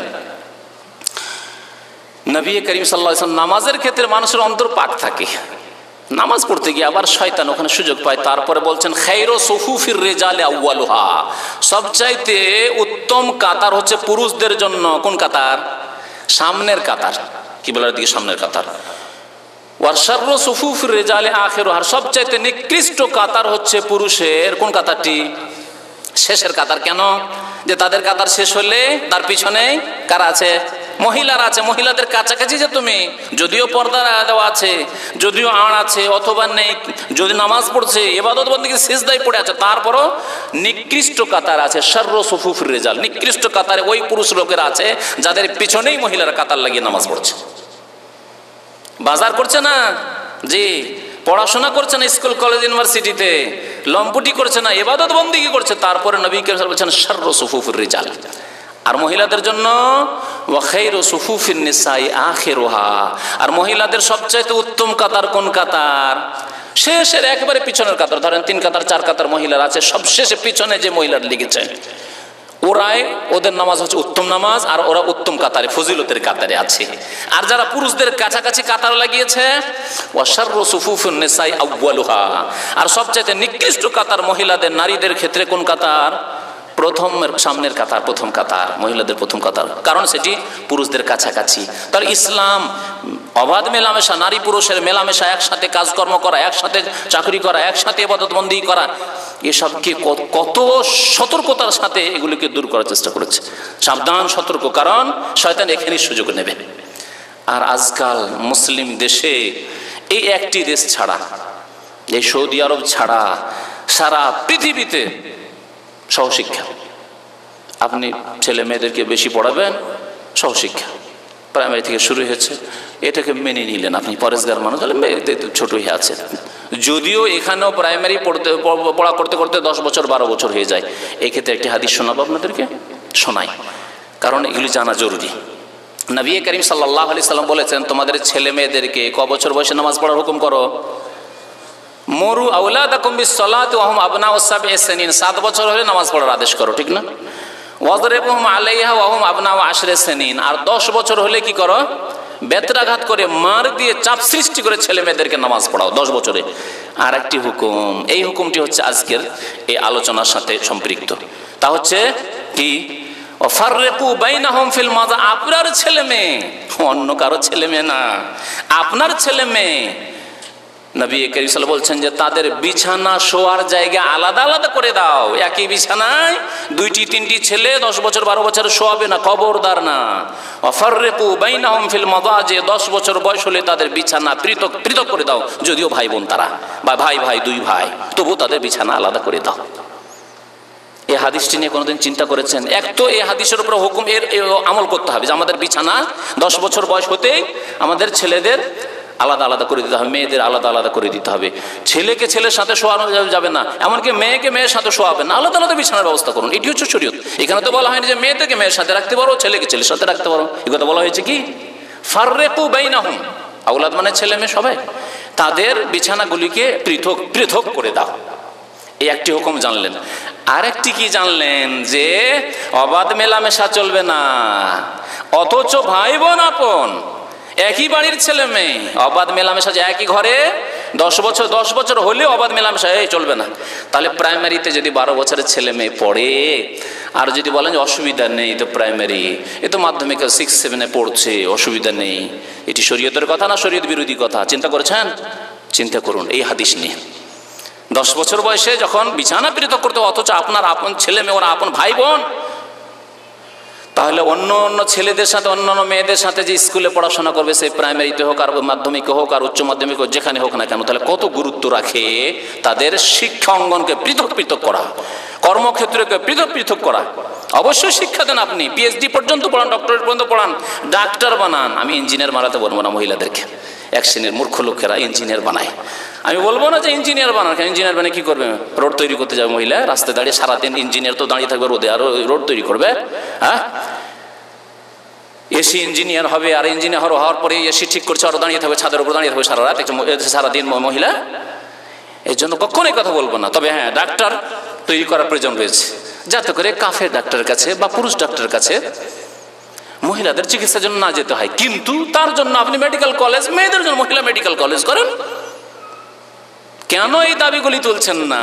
পেটের জন্য তো খুব দাবি তুলছেন, রাজনৈতিক স্বার্থের জন্য তো খুব দাবি তুলছেন। আর কত রকম মিছিল হচ্ছে, আর আন্দোলন হচ্ছে, আর কত ভাঙচুর হচ্ছে, এই গাড়ি ভাঙা হচ্ছে, আর বাড়ি ভাঙা হচ্ছে, কত কি হচ্ছে। কিন্তু স্কুল আলাদা হইতে হবে ছেলে মেয়েদের, মুসলিম ছেলে মেয়েদের, কলেজ আলাদা আলাদা হইতে হবে, ইউনিভার্সিটি আলাদা আলাদা হইতে হবে। এইরকম আন্দোলন মুসলিম দেশে কেন হচ্ছে না? এর জবাব মুসলিম সমাজ কি দেবে, আর মুসলিম নেতারাই কি দিবে? অথচ নবী করিম সাল্লাল্লাহু আলাইহি ওয়াসাল্লাম 10 বছর বয়সে পৃথক করতে বলেছেন, আর একসাথে থাকা চলবে না।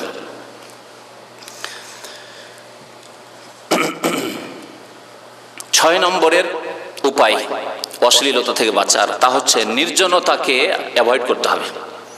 নির্জনতা অবলম্বন করা চলবে না কোনো মহিলার সাথে, বা কোনো মহিলার কোনো পুরুষের সাথে, অপর পুরুষের সাথে নির্জনতা অবলম্বন করা যাবে না। ভাবির সাথে বসে বসে কুটুর কুটুর গল্প করছে, গিয়েছেন দেশে গিয়ে ভাবির সাথে গল্প করছেন, গিয়েছেন শ্বশুর বাড়ি গেলে আমাদের দেশের জাহেল সমাজ, মুসলিমরাও, আর হিন্দু ইহুদি নাসারা তারা তো যা করে, কিন্তু মুসলিমরা শ্বশুর বাড়ি গিয়ে বলছে স্ত্রীর সাথে কেন গল্প করবো, এখন শালীর সাথে গল্প করবো। স্ত্রী তো আমার বাড়িতে যাবে আমার সাথে, বা বাড়িতে গিয়ে তো ওর সাথে ফ্রি, তো আমার তো স্ত্রী আছেই, শ্বশুর বাড়ি এসছি একদিনের জন্য 2 দিনের জন্য, গল্প সল্প করবো শালীর সাথে, যুবতী শালীকে নিয়ে গল্প করবো। আর আল্লাহ এগুলি শুধু শুনে বলছি না, চোখে দেখেছি। ছোট জীবন থেকে যে মানুষ হয়েছি, এই পরিবেশ দেখেছি, আশ্চর্য লাগে। এক নামাজির বাড়িতে মেহমান হয়ে গেছি, তো আমাকে একটু মেহমান, যেহেতু আমি একটু আলেম মানুষ হিসাবে, আমাকে একটা ঘর দিয়ে দিয়েছে, আর আমার সাথে গিয়েছে ওর শ্বশুরবাড়ি, আমার এক বন্ধু মানুষ, নামাজি মানুষ, দাড়িওয়ালা মানুষ গিয়েছে। ওর স্ত্রীর খোঁজ খবর নেই, এক যুবতী শালী, আরেক জায়গায় বিয়েও হয়েছে।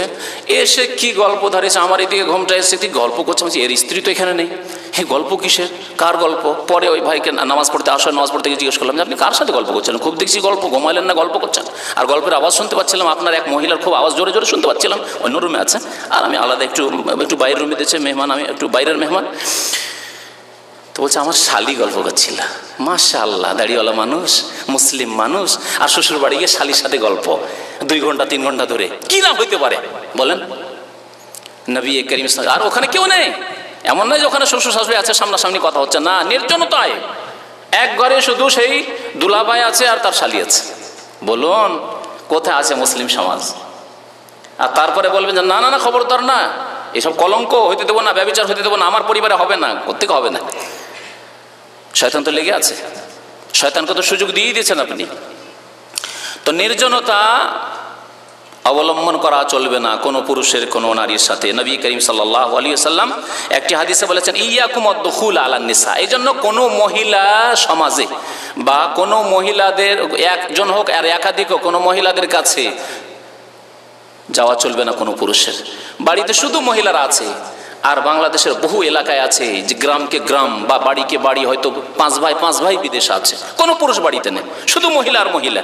আশেপাশে চাচাতো ভাই, মামাতো ভাই, খালাতো ভাই, তারা বাজার করার নামে আর তাদের কাজকর্ম করে দেওয়ার নামে তাদের এই আজকে এই খারাপ হয়েছে, বিদ্যুতের এই সমস্যা, ফ্রিজের সমস্যা, এর নামে ঘরে ঢুকে গল্প গুজব করছে। ইয়াকুম আদ-দুখুল আলান নিসা, শুনুন নবী সাল্লাল্লাহু আলাইহি ওয়াসাল্লামের হাদিস, বলেন সাবধান, তোমরা নিজেকে বাঁচিয়ে রাখবে, সতর্ক থাকবে আদ-দুখুল আলান নিসা, মহিলাদের কাছে প্রবেশ করা হতে। মহিলাদের ঘরে প্রবেশ করবে না, যেখানে জানছো মহিলা, এই বাড়ি তার কেউ না, মহিলা ছাড়া কোনো পুরুষ নেই, খবরদার, অনুমতি দিলেও প্রবেশ করবে না। হ্যাঁ, পুরুষ যদি বাড়িতে থাকে অনুমতি দেয় যে আসুন, তাহলে সে সাবধান করে দেবে তার স্ত্রীকে, তার বোনদেরকে, তারপর আপনাকে ডাকবে। কিন্তু কোনো পুরুষ বাড়িতে না, আর বলছেন যে তা তো বলছি যে না আসেন ভাই আসেন, মহিলারা বলছে ঢুকবেন। নবী করিম সাল্লাল্লাহু আলাইহি ওয়াসাল্লাম বলছেন ইয়াকুম আদ-দুখুল আলান নিসা, সাবধান তোমরা মহিলাদের কাছে যাবে না। নবী করিম সাল্লাল্লাহু আলাইহি ওয়াসাল্লামকে এক সাহাবী আনসারী ফাকাল রাজুলুম মিনাল আনসারী জিজ্ঞেস করলেন, ইয়া রাসূলুল্লাহ আফারাআইতাল হামুয়া, আচ্ছা দেওর সম্পর্কে আপনি কি বলেন? কারণ দেওরকে তো যেতে হয়, ভাইয়ের বাড়ি বলে আসবে। আর ভাবি বলা তো আমাদের দেশে বেশি, আরবদের মধ্যে তো ভাবি বলা নেই, তারপরেও ভাইয়ের বাড়ি হিসাবে আসতে পারে। এখন পর্যন্ত এই ভাবি করে গল্প করা আরবদের মধ্যে এই কুআচরণ নেই, কিন্তু এটা আমাদের সমাজে আছে। তারপরেও সাহাবী চিন্তা করছেন যে ভাইয়ের বাড়ি হিসাবে তো আসতে পারে। এসে যদি ভাবি আছে ঘরে আর ঢুকে পড়ে, দেবর যদি ঢুকে পড়ে, নবী করিম সাল্লাল্লাহু আলাইহি ওয়াসাল্লাম বললেন আল হামু আল মউত, দেবর হচ্ছে মরণ, দেবর হচ্ছে মত, মরণের আশঙ্কা হয় যদি, তাহলে কেমন পালাবেন আপনি? এদিক সেদিক দেখবেন না। যদি দেখেন যে একটা গাড়ি দূর একবারে ছুটে চলে আসছে, একবারে মনে হচ্ছে আপনাকে চেপে দিবে, কেমন লাফ দিবেন, আপ্রাণ চেষ্টা করবেন আপনি নিজেকে বাঁচাবার জন্য। এক্ষুনি আল্লাহ না করে যদি যেখানে আছেন আগুন লেগে যায়, তো আপনার এদিক সেদিক দেখা দেখি করবেন না যে কোথায় হুজুর বাঁচলো কি বাঁচলো না, আর এখানে অনেক লোকের আছে তাদের যে কি হবে আর না হবে, ওই সব চিন্তা করি নাই। আপনার হয়তো পরিবার রেখেছেন, ওর কথাও চিন্তা করবেন না, দৌড় দিবেন একবার বেরিয়ে। নিজেকে তো বাঁচা, চাচা আপনার জান বাঁচায়, হ্যাঁ নিজের জীবনটা তো বাঁচায়, তারপরে বাইরে গিয়ে চিন্তা করবে যে আরে আমার স্ত্রী তো ছিল ওপরে, ওর কি হবে দেখি একটু তখন। তাহলে মানুষ মদকে কত ভয় করে। নবী সাল্লাল্লাহু আলাইহি ওয়াসাল্লাম বলছেন যে দেওর থেকে ওই রকমই সতর্ক থাকতে হবে যেমন মদ থেকে বাঁচার জন্য তোমার আপ্রাণ চেষ্টা করো।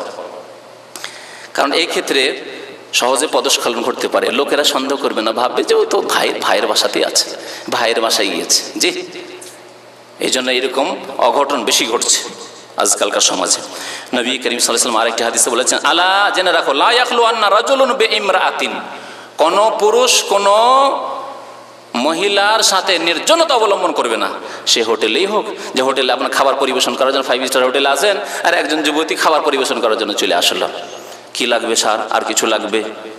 নির্জনতায় আপনি হোটেলে একাই, পয়সাওয়ালা মানুষ, অথবা ফ্লাইটে গিয়ে অনেক সময় 5 স্টার হোটেলে তো আপনার ফ্লাইট ওখানে হয়ে গেছে, বিলম্ব হচ্ছে, সেজন্য আপনাকে হোটেলে রেখেছে, মহিলা আপনার রুমে আসছে। যে কোনো ক্ষেত্রে হোক না কেন, লা ইয়াখলু আন্না রাজুলুন বিইমরাআতিন, নির্জনতা বললাম। আজকাল তো মেডিকেলের ক্ষেত্রে তো আল্লাহই পানাহাই রাখে, হেফাজত করে।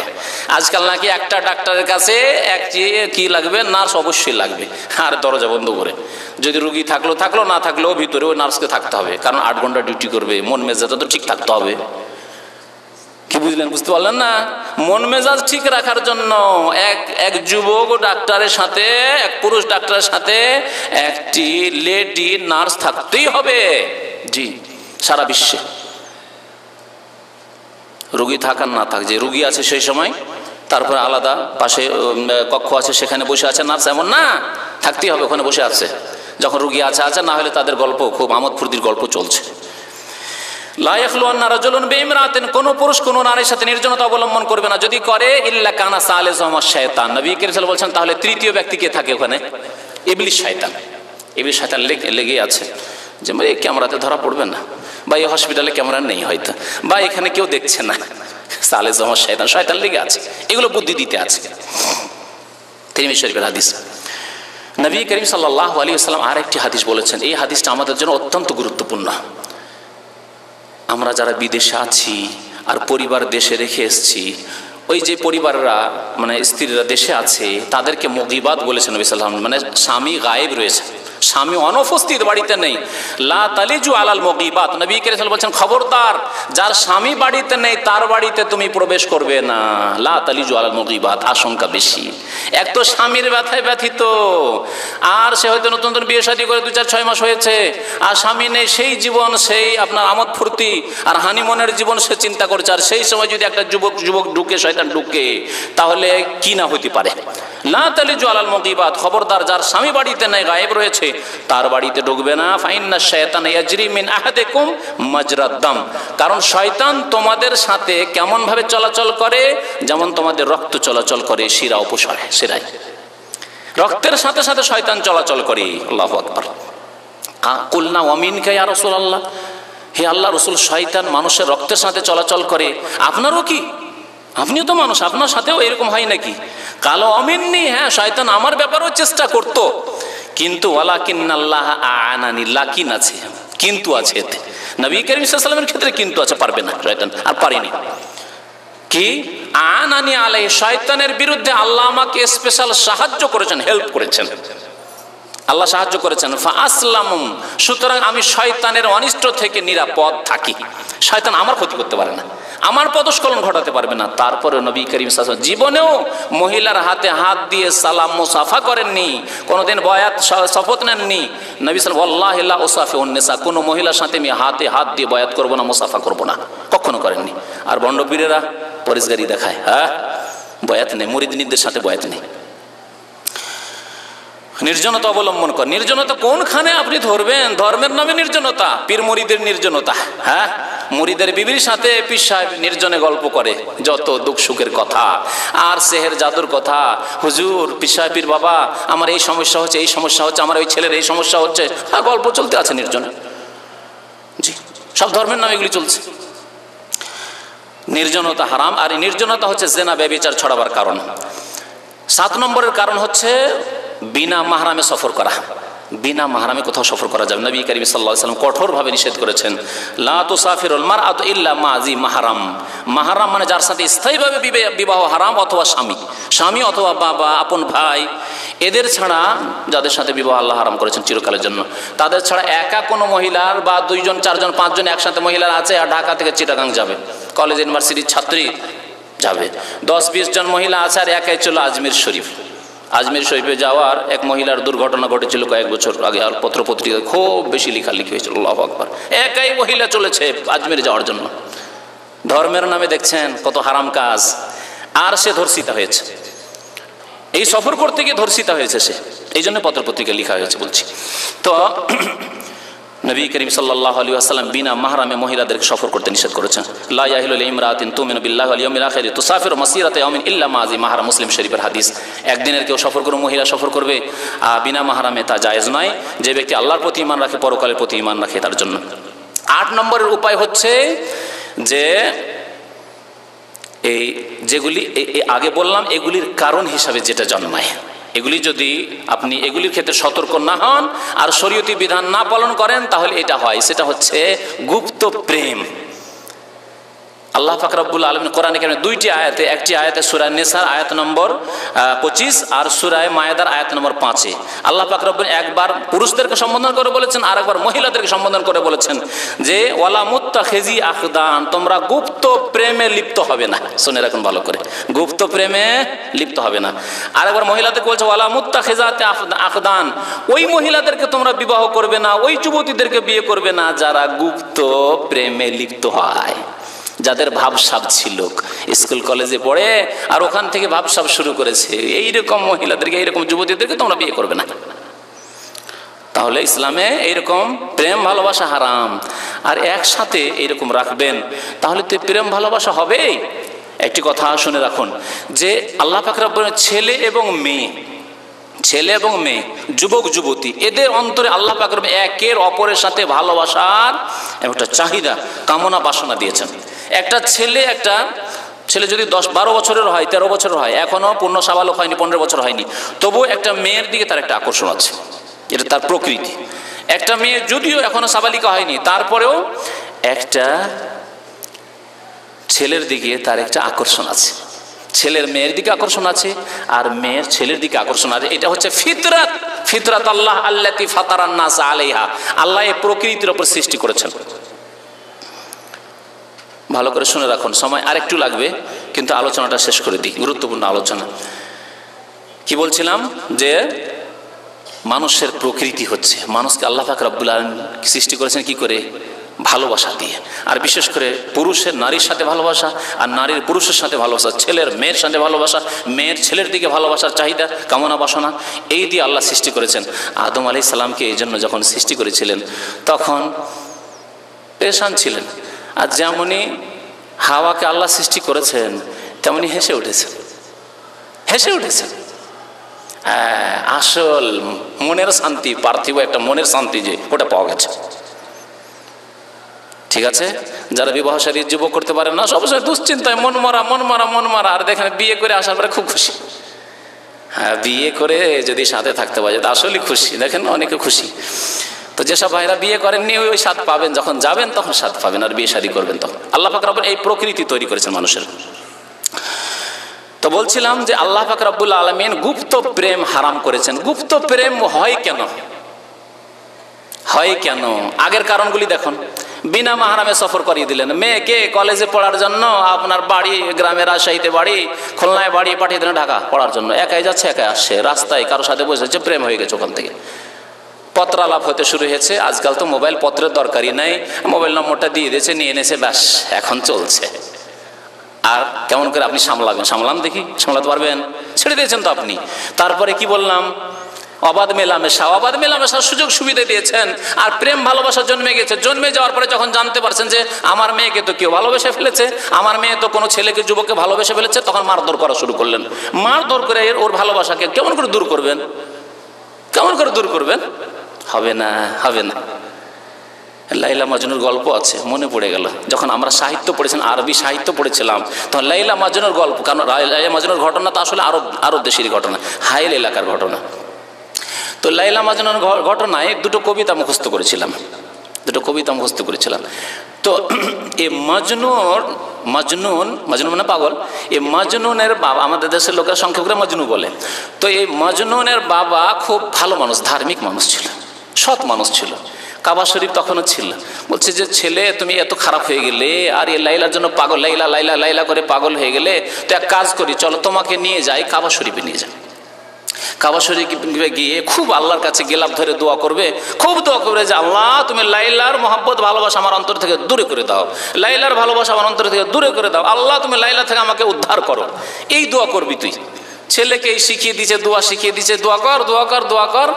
আর সে তখন কবিতা আবৃত্তি করছে, বাবার দোয়া না শুনে নিজে কবিতা আবৃত্তি করছে, কারণ প্রেমে তো ডুবে গেছে। কবিতা আবৃত্তি করছে, ওই কবিতার এক লাইন মুখস্থ আছে। এখন দীর্ঘদিন আগে পড়েছেন, যখন বাইজাবি পড়তাম, বাইজাবি আমাদের তফসির বাইজাবি জানে, তফসির বাইজাবির টিকাতে ভাষ্যতে এই কবিতাটা মুখস্থ করেছিলাম দাওরে হাদিসের ক্লাসে। তখন আমার বয়স 19 বছর বয়স, 1982 কথা, 81 কথা বলছি। ইয়া রব্বি লা তাসলুবনি হুব্বাহা আবাদা ওয়া ইয়ারহামুল্লাহু আবদান কালা আমিনা। মাজনুন দোয়া করলো যে হে রব, হে আল্লাহ, আমার বাবা বলছে যে লাইলার ভালোবাসা তোমার অন্তর থেকে যেন দূর হয়ে যায়, সেজন্য দোয়া করো। আল্লাহ তোমার কাছে দোয়া করি, লা তাসলুবনি হুব্বাহা আবাদা, লাইলার মহব্বত আমার অন্তর থেকে আল্লাহ তুমি কখনো ছিনিয়ে নিও না। ওয়া ইয়ারহামুল্লাহু আবদান, আল্লাহ ওই সব বান্দার উপর রহম করুক, দয়া করুক যারা আমার দোয়ায় আমিন আমিন বলবে। শুনলেন মজার দোয়া, ওয়া ইয়ারহামুল্লাহু আবদান কালা আমিনা। তো আপনি আপনার ছেলে মেয়েদেরকে, আপনার বোনদেরকে, ভাইদেরকে, যুবকদেরকে, আপনার সমাজের যুবকদেরকে অবাধ মেলামেশার সুযোগ দিলেন, স্কুল কলেজে একসাথে ছেলে মেয়েদের সাথে পড়ার, একাকার হওয়ার সুযোগ দিলেন, নির্জনে গল্প করার সুযোগ দিলেন। ওর ক্লাসমেট এসছে রে, যুবতী মেয়ে আপনার, ওর ক্লাসমেট এসছে রে, বসতে বসতে, তোর ক্লাসমেট এসে বসতে দিবি না? আপনার নিজের মেয়েকে বলছে বসতে দে, একটু খাওয়ার চা পানি দে। এই সব শিখালেন আপনি। আর তারপরে যখন ওর সাথে প্রেম জন্মে যাবে তখন মারধর করা শুরু করে। তোকে এই জন্য স্কুলে পড়তে পাঠিয়েছিলাম যে তুই প্রেম করবি আর লাভ ম্যারেজ করে বিয়ে করবি, খবরদার। মার আর পিট আর এই সেই শুরু করে দিলেন। হবে কাজ, হবে হবে না। আল্লাহ বলেছেন যে এই গুপ্ত প্রেম থেকে বাঁচাতে হলে নির্জনতা বাদ দিতে হবে, বিনা সফরে, বিনা মাহারামে সফর করা বাদ দিতে হবে, অবাধ মেলামেশা বাদ দিতে হবে, বাইরে যখন তখন বেরিয়ে যাবে, কোথায় আছে খোঁজ খবর নেই, কত ঘন্টা কোথায় থেকে আসলো, আর কখন তার স্কুল শেষ হয়ে গেছে, কলেজ শেষ হয়েছে, তারপরে সন্ধ্যাবেলা রাত্রে আসছে, খোঁজ খবর নেই, এমনটা হলে হবে না। যুবক ছেলে রাত 12টা 1টে আসছে আপনার বাড়ি, আপনি কিছু বলছেন না যে কোথায় এতক্ষণ থাকলে, খোঁজ খবর নিচ্ছেন না যে প্রতিদিন এরকম করে কোথায় থাকে, কোনো খোঁজ খবর নেন না। আর যখন আপনার যুবক ছেলে যখন ফেসে গেছে প্রেমে, না ও সেখানে বিয়ে দেবো না, সেই বউকে নিয়ে চড়তে দেবো না, বাড়িতে আসতে দেবো না, মেরে ফেলে দেবো, এগুলি বলে কাজ হবে? কখনো কাজ হবে না। 9 নম্বরের উপায় হচ্ছে যে যত তাড়াতাড়ি হবে বিবাহ দিয়ে দেওয়া। ছেলের বিবাহ দিয়ে দেন তাড়াতাড়ি, মেয়ের বিবাহ দিয়ে দেন তাড়াতাড়ি। সাবালক হয়ে গেছে, সাবালিকা হয়ে গেছে, বিয়ে দিয়ে দেন। ছোটো ভাই আছে, সাবালক হয়ে গেছে, বিয়ে দিয়ে দেন। যদিও ছোটো ভাইয়ের বিয়ে দেওয়া, সাবালক ছেলের বিয়ে দেওয়া আপনার উপর ফরজ নাই, কিন্তু আপনার মেয়ের বিয়ে দেওয়া আপনার উপর ফরজ। আপনার ছেলের ক্ষেত্রে ফরজ না হলেও একটি নেকির কাজ, ভাই ফরজ না হলেও নেকির কাজ। যদিও ভাই চাইতে বেশি গুরুত্ব আপনার ছেলের বিয়ে দেওয়া। আমাদের দেশের মানুষরা তো আলহামদুলিল্লাহ এই ক্ষেত্রে আবার অনেক বেশি বুঝে, ছেলের বিয়েটাও ফরজ মনে করে দেয়, তাই না? ছেলের বিয়ে দিতে পারেনি সুতরাং হজ করতে যাব না। মেয়ের বিয়ে দেওয়া ফরজ। আপনার মেয়ে সাবালিকা হয়ে গেছে, তারপরে না আমার মেয়ের বয়স আর কত হয়েছে, এই তো 17-18 বছর হইলো, এখন তো এই উচ্চ মাধ্যমিকে আছে, একটু ডিগ্রিটা করে নিক, আর ডিগ্রি করার পরে মাস্টার্সটা করে নিক, তাহলে একটা ভালো কোনো চাকরি বাকরি পাবে, বা ভালো ছেলে একটা পেয়ে যাবো, ভালো পাত্র পাবো। আমার ছেলে মাস্টার্স করবে, MA পাস করবে, তাহলে তো একটা PhD ডক্টর বা ইঞ্জিনিয়ার পাবো। এভাবে পড়াইতে থাকলেন আর বিয়ে দিলেন না, আর কখন হঠাৎ করে চলে গেল। এক মেয়ের ঘটনা, এখানে তার ভাই ছিল আর ইসলামী সেন্টারে আসতো। তার ভাই দক্ষিণ ভারতের,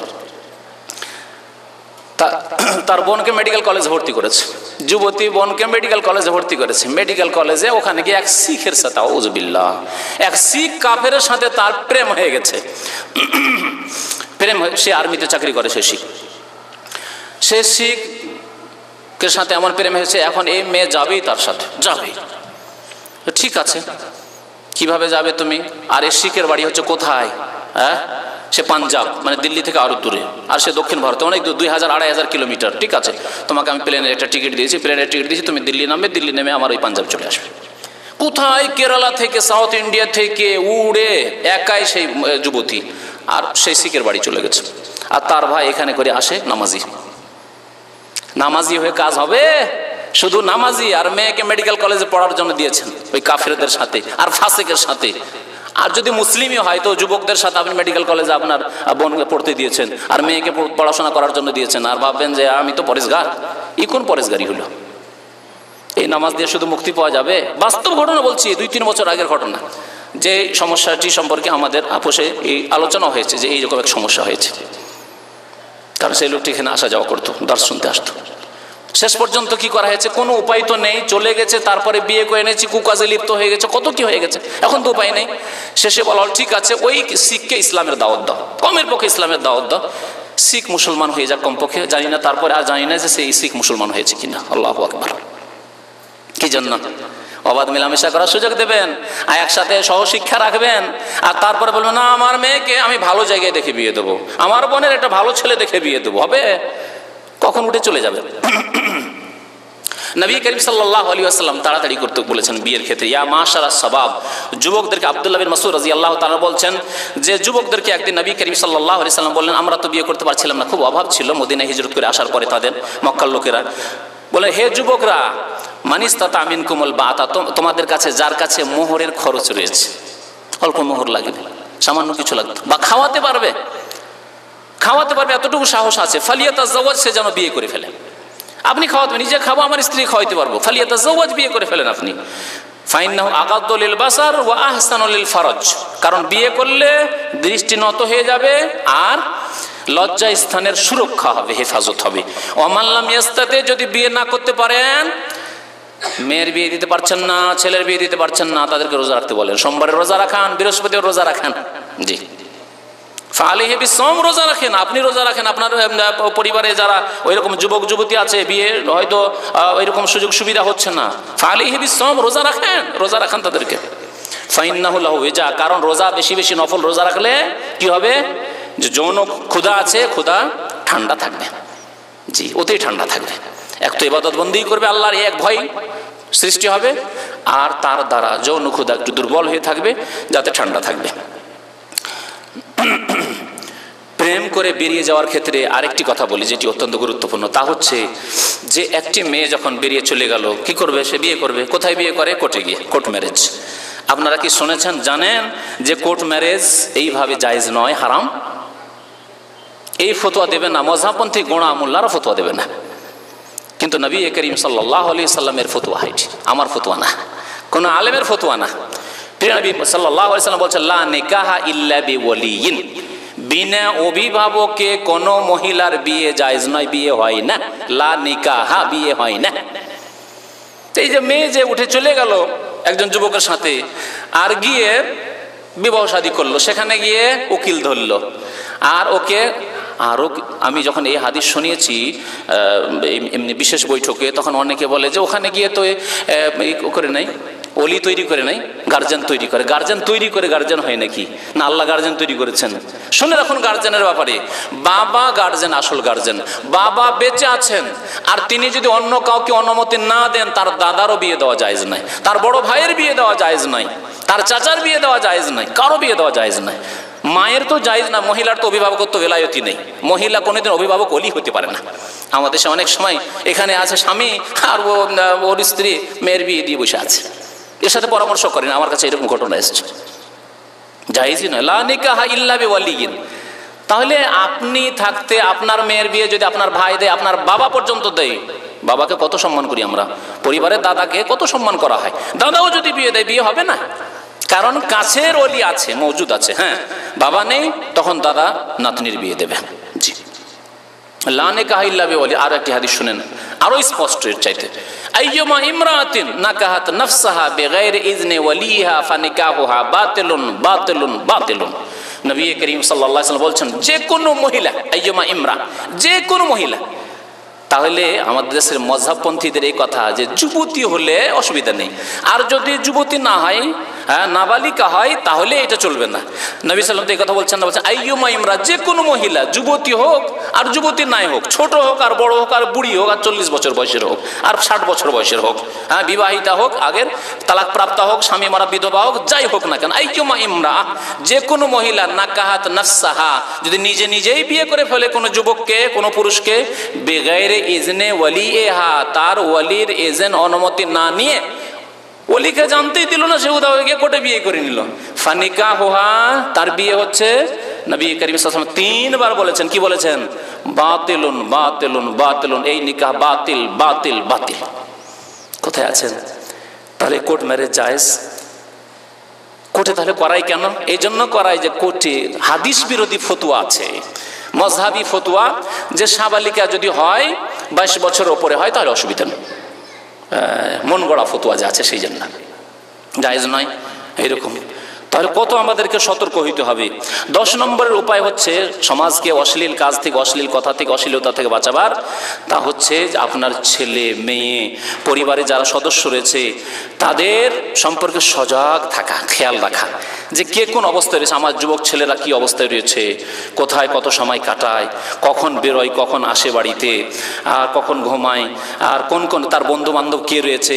মেয়েরা, ওই মেয়েদের ক্ষেত্রে দেখতে হবে যে কোন বান্ধবীর বাড়ি যায়, আবার যে বান্ধবীর বাড়ি যায়, যে বান্ধবী তার কাছে আসে, সে চরিত্রবান না চরিত্রবতী না চরিত্রহীনা, এসব খেয়াল রাখতে হবে। হয়তো আপনার মেয়ে পরেশগার, কিন্তু চরিত্রহীনা এক যুবতীর সাথে তার বন্ধুত্ব, যার ফলে বিভ্রান্ত হয়ে যেতে পারে।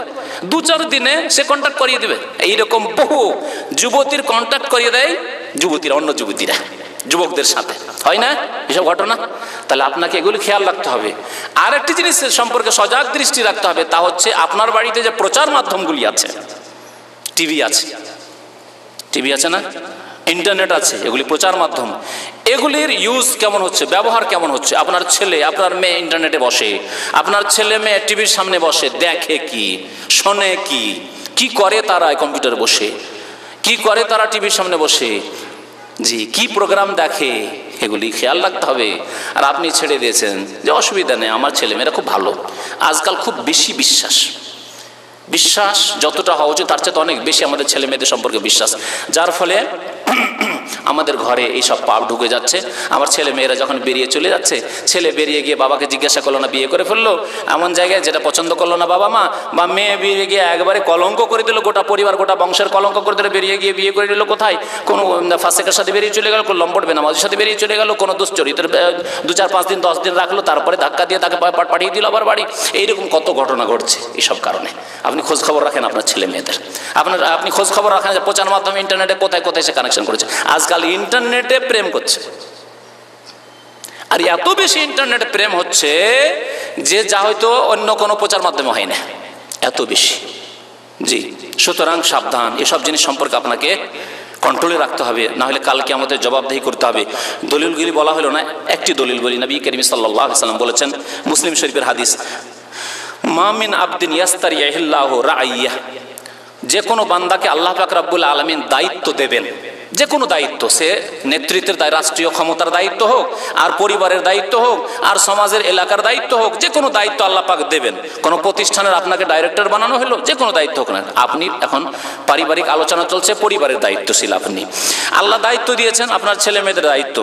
আর মারা গেলেন কেমনভাবে, ইয়ামুতু ইয়াউমা ইয়ামুতু ওয়া হুয়া গাশুন লিরাইয়াতিহি, আপনার যে পরিবারের সদস্যরা রয়েছে তাদের সম্পর্কে আপনি খেয়ানত করে মারা গেলেন, তাদের কাছে ইন্টারনেট একবারে ফ্রি ছেড়ে দিয়ে মারা গেলেন, তাদের কাছে আপনি একবারে টিভি আর ফিল্ম ফ্রি ছেড়ে দিয়ে বরং বসে একসাথে দেখছেন। আপনি আপনার স্ত্রী আপনার যুবতী আর যুবক ছেলে মেয়েদের সাথে বসে বসে টিভি দেখে, ফিল্ম দেখে, এসব করে আপনি মারা গেলেন।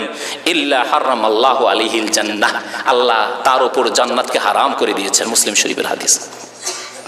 আরো শুনলেন, কাল কিয়ামতে জবাবদেহি করতে হবে। আলা কুল্লুকুম রাইন, হাদিসটি খুব বড় আছে, একটি অংশ শুধু বলছি।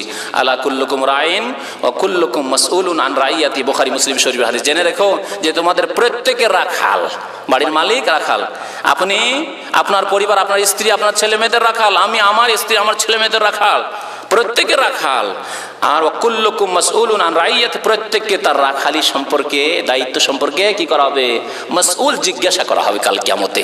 জবাব দিতে হবে যে আপনার ছেলের চরিত্র যে খারাপ হয়েছিল তার পিছনে কারণ কি, জবাব দাও, এমন কেন হইলো, আপনার মেয়ে কেন বেরিয়ে গেল, জবাব দিতে হবে নাকি, জবাব দিতে হবে। শুধু মেয়ের উপরে দোষ চাপিয়ে দিলেন যে খুব খারাপ মেয়ে, এইরকম করে আমাদের কলঙ্ক করলো, আর আমরা আর মুখ দেখাতে পারছি না সমাজে, বাড়ি থেকে বেরোতে পারছি না, ইত্যাদি ইত্যাদি। আর নিজে যে এতগুলি অপরাধ করে রেখেছেন, মেয়েকে এই সুযোগ সুবিধা দিয়েছেন। আল্লাহ পাক রব্বুল আলামিন যেন আমাদের হেফাজত করেন, আল্লাহ আমাদের গুনাহ খাতা যেন মাফ করে দেন, আল্লাহ আমাদের ইসলামিক পরিবার গঠন করার যেন তৌফিক দান করেন, আল্লাহ পাক রব্বুল আমাদেরকে তওবা করে আল্লাহর দিকে, আল্লাহর দিনের দিকে ফিরে আসার যেন তৌফিক দান করেন, পাপ থেকে বেঁচে থাকার আল্লাহ যেন আমাদেরকে তৌফিক দান করেন। আমিন। সাল্লাল্লাহু আলা নবিয়িনা মুহাম্মদ ওয়া আলা আলিহি ওয়া সাহবিহি আজমাইন। আজকে আলোচনা খুব বড় ছিল, সেই জন্য আলোচনা খুব বেশি হয়ে গেল, আর প্রশ্নের উত্তর আজকে দেওয়া সম্ভব নয়। তবে আমি রাখছি, গত সপ্তাহের এক ভাই যে লাল লিখাই প্রশ্ন করেছিলেন, তার একটা প্রশ্নের উত্তর দিয়েছিলাম, আর সময়ের অভাবে আর একটা প্রশ্নের উত্তর দেওয়া হয়নি। আবার তিনি তাকিদ করে আবার প্রশ্নটাকে বড় করে লিখেছেন। গত সপ্তাহের প্রশ্নটাই আমি পড়ছি। তা হচ্ছে, শরীয়ত মোতাবেক হইলে স্ত্রীর জন্য স্বামীর হুকুম পালন করা কি? স্বামীর হুকুম পালন করা স্ত্রীর জন্য শরীয়ত সম্মত যদি হুকুম দেয়, জায়েজ হুকুম পর্যন্ত দেয়, সুন্নত, ফরজ, ওয়াজিব, জায়েজ পর্যন্ত, বৈধ কোনো হুকুম দিচ্ছে, হারাম কোনো হুকুম দিচ্ছে না, নাজায়েজের হুকুম দিচ্ছে না, তাহলে পালন করা ফরজ। এবং স্বামী যদি বলে আমার অনুমতি ছাড়া কোনো দিনই কাজে যেতে পারবে না, জি হ্যাঁ যেতে পারবে না, দিনই কাজ করবে বাড়িতে। কারণ আল্লাহ কোরআনে কারিমে সূরা আহজাব বলেছেন, ওয়াকারনা ফি বুয়ুতিকুন্না, নারীদেরকে আল্লাহ সম্বোধন করে বলছেন, হে মহিলারা, নারীরা তোমরা তোমাদের বাড়িতে অবস্থান করবে, তোমাদের ক্ষেত্র হচ্ছে বাড়ি, দিনই অ্যাক্টিভিটিস করবে, দিনই তৎপরতা তার বাড়িতে থাকবে, সে দিন পড়বে এবং ছেলে মেয়েদেরকে শেখাবে, স্বামীর সাথে চর্চা করবে, স্বামী যদি না জানে তার চাইতে কম জানে স্বামীকে শেখাবে, স্বামী যদি বেশি জানে তার কাছ থেকে শিখবে, আর ছেলে মেয়েদেরকে শেখাবে, তার জন্য প্রস্তুতি নেবে, ছেলে মেয়েদের দেখাশোনা করবে, ছেলে মেয়েদেরকে তালিম দেবে।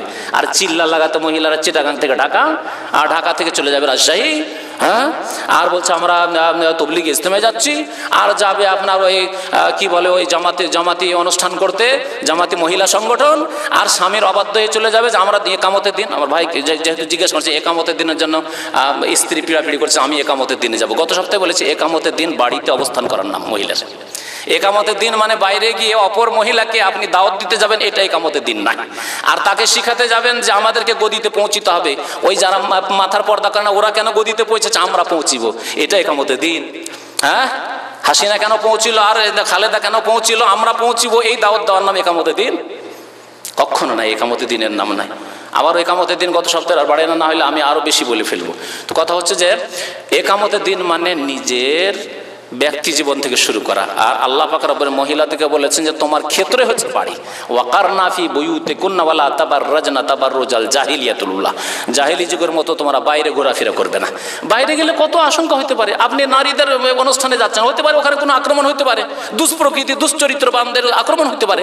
আপনার স্বামী বাড়িতে বসে আছে বেকুবের মতো, আর আপনি মহিলা চলে গেছেন, আপনি তবলিগে ইজতেমা করতে, আরও আপনার মহিলা সংগঠন করতে একামতের দিনের জন্য।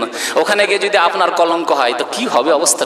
হতে পারে না রাস্তাঘাটে কোনো দুর্ঘটনা হতে পারে না, বিপদ আপদ আসতে পারে না, কত রকমের বিপদ আপদ আসতে পারে। জায়েজ নয়, কখনো জায়েজ নয়। আপনার জন্য দিনের তবলিগ করা ফরজ হলে মা আয়েশা রাদিয়াল্লাহু তাআলা আনহার মদিনায় বসে থাকতেন না, নবী করিম সাল্লাল্লাহু আলাইহি ওয়াসাল্লামের সাথে তিনিও বেরিয়ে পড়তেন। অথচ আপনার 10টি হাদিস মুখস্থ নেই, এই মহিলা যে ইকামতের দিন করতে চান, তবলিগের চিল্লা লাগাতে চান, আর মা আয়েশা রাদিয়াল্লাহু তাআলা আনহার 2000-এর বেশি হাদিস মুখস্থ ছিল। শুনে রাখুন ভালো করে, মা আয়েশা রাদিয়াল্লাহু তাআলা আবু বকরের মেয়ে আর নবী সাল্লাল্লাহু আলাইহি ওয়াসাল্লামের জাওজা মুহতারাম, 18 বছর বয়সে তিনি বিধবা হয়েছেন, তার 2000-এর বেশি হাদিস তিনি রিওয়ায়াত করেছেন। তিনি কখনো এই তবলিগ করতে যাননি। বাড়িতে বসে পর্দার আড়াল থেকে কোনো পুরুষও যদি হাদিস শুনতে চেয়েছে যে মা আমরা হাদিস শুনবো, মা নবী সাল্লাল্লাহু আলাইহি ওয়াসাল্লামের বিবি উম্মতের জন্য মা পর্দার আড়াল থেকে হাদিস শুনিয়ে দিয়েছেন বাস। আর না হলে মহিলারা এসেছে বাড়িতে, এসে হাদিস শিখে গেছে মদিনা। আর বাড়ির বাইরে যাবেন আর হাদিস শিখাতে যাবেন সবকে, এই কাজ করেননি। না হলে নবী সাল্লাল্লাহু আলাইহি ওয়াসাল্লাম সাথে করে নিয়ে যান, চলো তুমি তো অনেক কিছু জানছো, তুমি মহিলাদের মধ্যে তবলিগ করবে আর আমি বাইরে পুরুষদের তবলিগ করবো। এই কাজ করেছেন নাকি নবী সাল্লাল্লাহু আলাইহি ওয়াসাল্লাম? একামতের দিন এরকম করেছেন? কখনো না। ভুল বুঝে কেন রয়েছেন ইসলাম সম্পর্কে, আল্লাহ যেন আমাদেরকে হিদায়াত দান করেন। আমার শাশুড়ি আজ সকালবেলা কে ইন্তেকাল করেছেন, আল্লাহু ইন্না লিল্লাহি ওয়া ইন্না ইলাইহি রাজিউন, আল্লাহ যেন জান্নাতবাসী করেন। একটু আগে আমাদের এক ভাই বলেছিলেন যে অসুস্থ, জানি না ওনার ঘটনা অন্য কোনো ঘটনা, যদি দুটো ঘটনা হয় তাহলে দুটোর জন্য দোয়া করেছি। এক ভাই দরখাস্ত করেছেন আমার শাশুড়ি অসুস্থ রয়েছে, আল্লাহ যেন সুস্থতা দান করেন। আর যিনি ইন্তেকাল করেছেন আল্লাহ যেন জান্নাতবাসী করেন, আল্লাহ গুনাহ খাতা যেন মাফ করে দেন, কবর আযাব যেন দূর করে দেন, আল্লাহ যেন কবরের প্রশ্নের উত্তর দেওয়ার যেন তৌফিক দান করেন, আমিন ইয়া রাব্বাল আলামিন। আরও অনেক ভাইয়েরা অসুস্থতার জন্য দরখাস্ত করেছেন দোয়ার জন্য, তাদের জন্য দোয়া করেন, আল্লাহ যেন তাদের অসুস্থতা দূর করে দেন, তাদের বালা মুসিবত দূর করে দেন, তাদের মুশকিলকে আসান করে দেন। আমাদের অনেক ভাইদের কাছে কাজ নেই, কর্মক্ষেত্রে তারা বেকার হয়ে রয়েছেন, আল্লাহ যেন তাদের কাজের ব্যবস্থা করে দেন, আল্লাহ যেন তাদের হালাল রিজিকের ব্যবস্থা করে দেন, আমিন ইয়া রাব্বাল আলামিন।